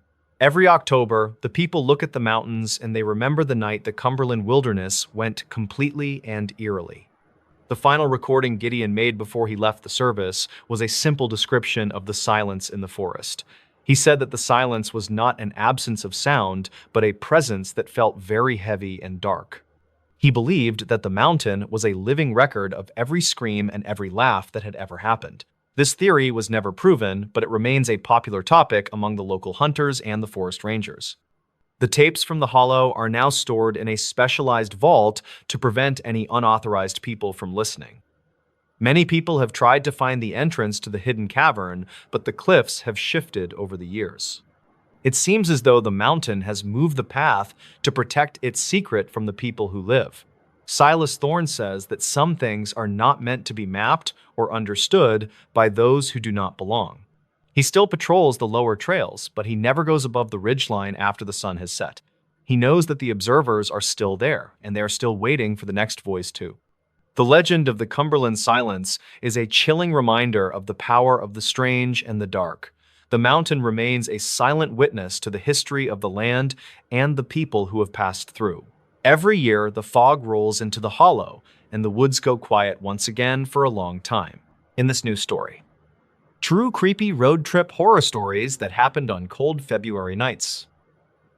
The winter weather in the northern United States often creates a sense of isolation that affects the psychological state of many lone travelers. Road trips during the month of February are reportedly documented by state records as being the most dangerous due to unpredictable ice and wind. Most drivers who find themselves stranded on desolate highways claim that the silence of the frozen landscape is more unsettling than the cold itself. These individuals often report seeing figures or vehicles that do not appear in any official law enforcement logs or local county registry files. The following accounts are compiled from archived notes and dispatch logs that detail several strange encounters on the American road during the winter freeze. The empty stretch of Highway 50 near Ely, Nevada, reportedly remains one of the most desolate corridors in the lower 48 states. In 1994, a 22-year-old graduate student named Marcus was driving his sedan toward a research site in the desert. He was a biological researcher tasked with collecting soil samples during the late winter freeze for a university-funded environmental study in 1994. Marcus intended to reach the town of Austin before the temperature dropped below zero that night, but his vehicle began to lose power. The silence of the Great Basin during February is documented in state records as being particularly oppressive to lone travelers in the region. Marcus guided his slowing car onto the narrow gravel shoulder while the surrounding darkness swallowed the remaining light of his dim yellow headlights is less than has-hone. Zero hash is greater than. Investigators never confirmed the exact nature of the mechanical failure that left the sedan immobilized against the frozen sagebrush and the deep snow.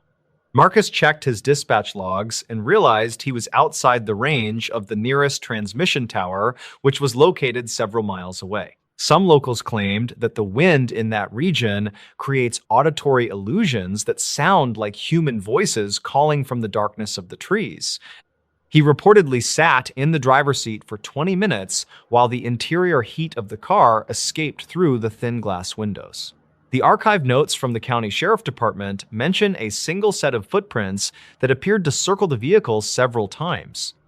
Marcus reportedly felt the car rock gently, as if someone were testing the weight of the rear bumper in the freezing midnight air. County files from 1994 indicate that a second vehicle was spotted by a local rancher moving slowly without any lights on. The rancher was a 60-year-old man named Elias, who was out checking his livestock near the perimeter fence of his pasture. He told authorities that a dark truck was idling in the middle of the pavement nearly 50 yards behind the stranded sedan of Marcus. Elias noted that the driver of the truck did not exit the vehicle or offer any assistance to the young man stuck in the snow. State records conflict regarding whether this truck was ever registered to anyone living within a 100-mile radius of the Ely region. The rancher stayed in his own vehicle and watched as the mysterious truck slowly turned its wheels toward the shoulder where Marcus sat is less than his own. Zero hash is greater than. Marcus reportedly noticed the shape of the larger vehicle in his rearview mirror and assumed it was a highway patrol officer arriving to help. He stepped out into the bitter cold of the February night and felt the wind chill bite through his heavy winter coat and gloves. The young researcher waved his arms to signal his position, but the approaching truck did not flash its lights or sound its horn. Investigators later found archived notes suggesting that the truck accelerated suddenly once Marcus was standing vulnerable on the open road in the darkness. He allegedly dove back into his sedan and locked the doors while the larger vehicle brushed against the side of his car door. The impact left a long streak of dark paint that remained unidentified during the subsequent investigation by the local county file agents. Records from the dispatch logs show that a frantic emergency call was placed from a nearby ranch house approximately 40 minutes after the encounter. Marcus had reportedly fled his vehicle on foot through the knee-deep snow to reach the lights of the Elias Ranch across the valley. He arrived with severe frostbite on his fingers and claimed that the dark truck had followed him at a walking pace for 2 miles. Some locals claimed that the truck belonged to a transient worker who had been seen in the area during the winter of 1992. However, the investigators never confirmed the identity of the driver or the location of the truck after it turned off the main road. The cold February air allegedly kept the tracks of the mysterious vehicle preserved in the ice for several weeks after the incident is less than has-hone. Zero hash is greater than. A similar event was documented in 2011 near the town of Speculator in the Adirondack Mountains of New York during a heavy storm. A 35-year-old nurse named Sarah was traveling home from a double shift at a regional hospital located in the northern woods.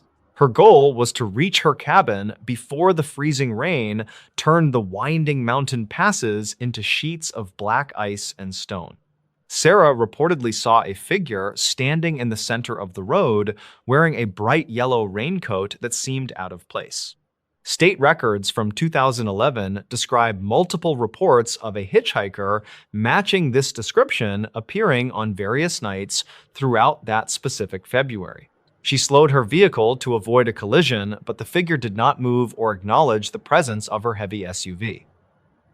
The nurse later told investigators that the person in the yellow coat had no visible face behind the shadow of the hood and rain. She reportedly drove around the figure and watched in her mirror as the person began to run with incredible speed behind her car. Archive notes from the state police mention that Sarah reached speeds of 60 miles per hour on the ice to escape the individual. The records conflict on how a person on foot could maintain such a pace on a surface that was nearly impossible to walk. Some locals claimed the figure was a known prankster from the nearby village, but no one ever stepped forward to claim the responsibility. Sarah reportedly reached her cabin and stayed inside with a loaded shotgun until the sun rose over the frozen peaks the next day. Is less than Hassan. Zero hash is greater than. In 2003, a long-haul trucker named Robert was navigating the icy passes of the Cascade Mountains in the state of Washington. He was a 48-year-old driver with 20 years of experience transporting heavy machinery across the northern border of the United States. Robert was behind schedule due to a massive snowstorm that had closed several primary routes through the mountain range during early February. He was forced to take a secondary logging road that was rarely plowed by the state road crews during the peak of winter. The dispatch logs from his trucking company indicate that he checked in at 11 o'clock at night to report heavy fog conditions. Robert reportedly saw a pair of headlights appearing in his side mirror that seemed to be maintaining a very consistent distance behind him.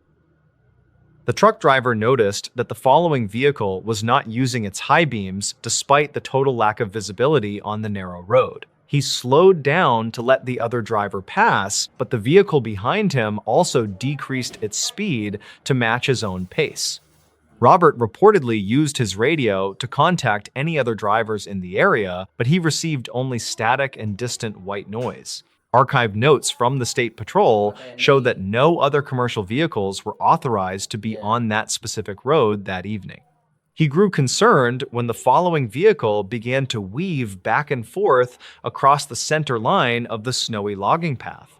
The county file from 2003 contains a statement from Robert describing the vehicle as a vintage black limousine from the 50s is less than Hashoan. Zero hash is greater than.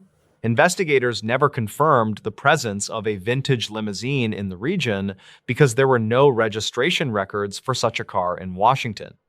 Robert reportedly saw the driver of the limousine pull alongside his massive truck while they were navigating a sharp turn over a steep cliff. He claimed that the interior of the car was filled with a thick green light that obscured the features of the person driving. The truck driver forced his vehicle into a higher gear and managed to pull away from the mysterious car on a straight stretch. Some locals claimed that an old hotel at the top of the pass used to operate a fleet of similar cars in 1950. Robert reached the main highway and found that the black car had vanished into the swirling snow without leaving any tire tracks. Another account from 1988 involves a young couple named David and Linda who were driving through the rural hills of Kentucky. They were both 24-year-old teachers who were traveling to visit family for a winter wedding during the first week of February. David was driving their small hatchback while Linda consulted a paper map because they had become lost on the back roads near Owsley. The state records from 1988 indicate that a series of strange sightings occurred in that county during the same winter month. They reportedly encountered a roadblock consisting of several large wooden crates that had been placed across the width of the narrow pavement. David stopped the car and remained inside while he waited for someone to appear. and explain the obstruction in the freezing road is less than ℏ. Zero hash is greater than. Linda reportedly saw several figures moving through the thick brush on the side of the road while they sat in their idling car. The figures were described in archive notes as being extremely tall and wearing dark clothing that blended into the shadows of the trees. David decided to put the car in reverse and turn around rather than getting out to move the heavy wooden crates himself. He told investigators that the figures began to throw large rocks at the vehicle, which shattered the rear window of the hatchback. They fled the area at high speed and reported the incident to the local sheriff office once they reached a gas station. Some locals claimed that a group of survivalists had been living in the woods and did not want any outsiders on the road. The county file from 1988 shows that deputies went to the location but found no crates and no footprints in the snow. Investigators never confirmed who had placed the obstacles or why the figures had attacked the couple during their quiet road trip in February. David and Linda refused to travel through that part of Kentucky again, and their story was eventually filed away in the cold cases. Records conflict regarding whether the rocks found in the car were local limestone or something that had been brought from a different region. The couple reportedly suffered from night terrors for several years following the event, but they never found any logical explanation for the encounter. Most state records from that era remain sealed or have been lost due to a fire in the county archives building. A final report from 2015 describes a lone traveler named Thomas who was driving through the plains of North Dakota in winter. Thomas was a 50-year-old insurance adjuster who was traveling between remote farms to inspect damage from a recent blizzard in February. He reportedly found himself on a stretch of road where the snow had drifted so high that it formed white walls on either side. Dispatch logs indicate that he called his office to say that he was seeing a house in the middle of the road. Thomas claimed that the house was fully lit and looked like it belonged in a suburban neighborhood rather than a snowy field. Archive notes suggest that he stopped his car and watched as the front door of the house slowly opened in the wind. Thomas reportedly saw a woman standing in the doorway who was wearing a summer dress and holding a glass of iced tea in her hand. He stayed in his car because the temperature outside was 10 degrees below zero, and the scene did not make any logical sense. The woman waved at him and began to walk toward his vehicle across the deep snow without wearing any shoes or a coat.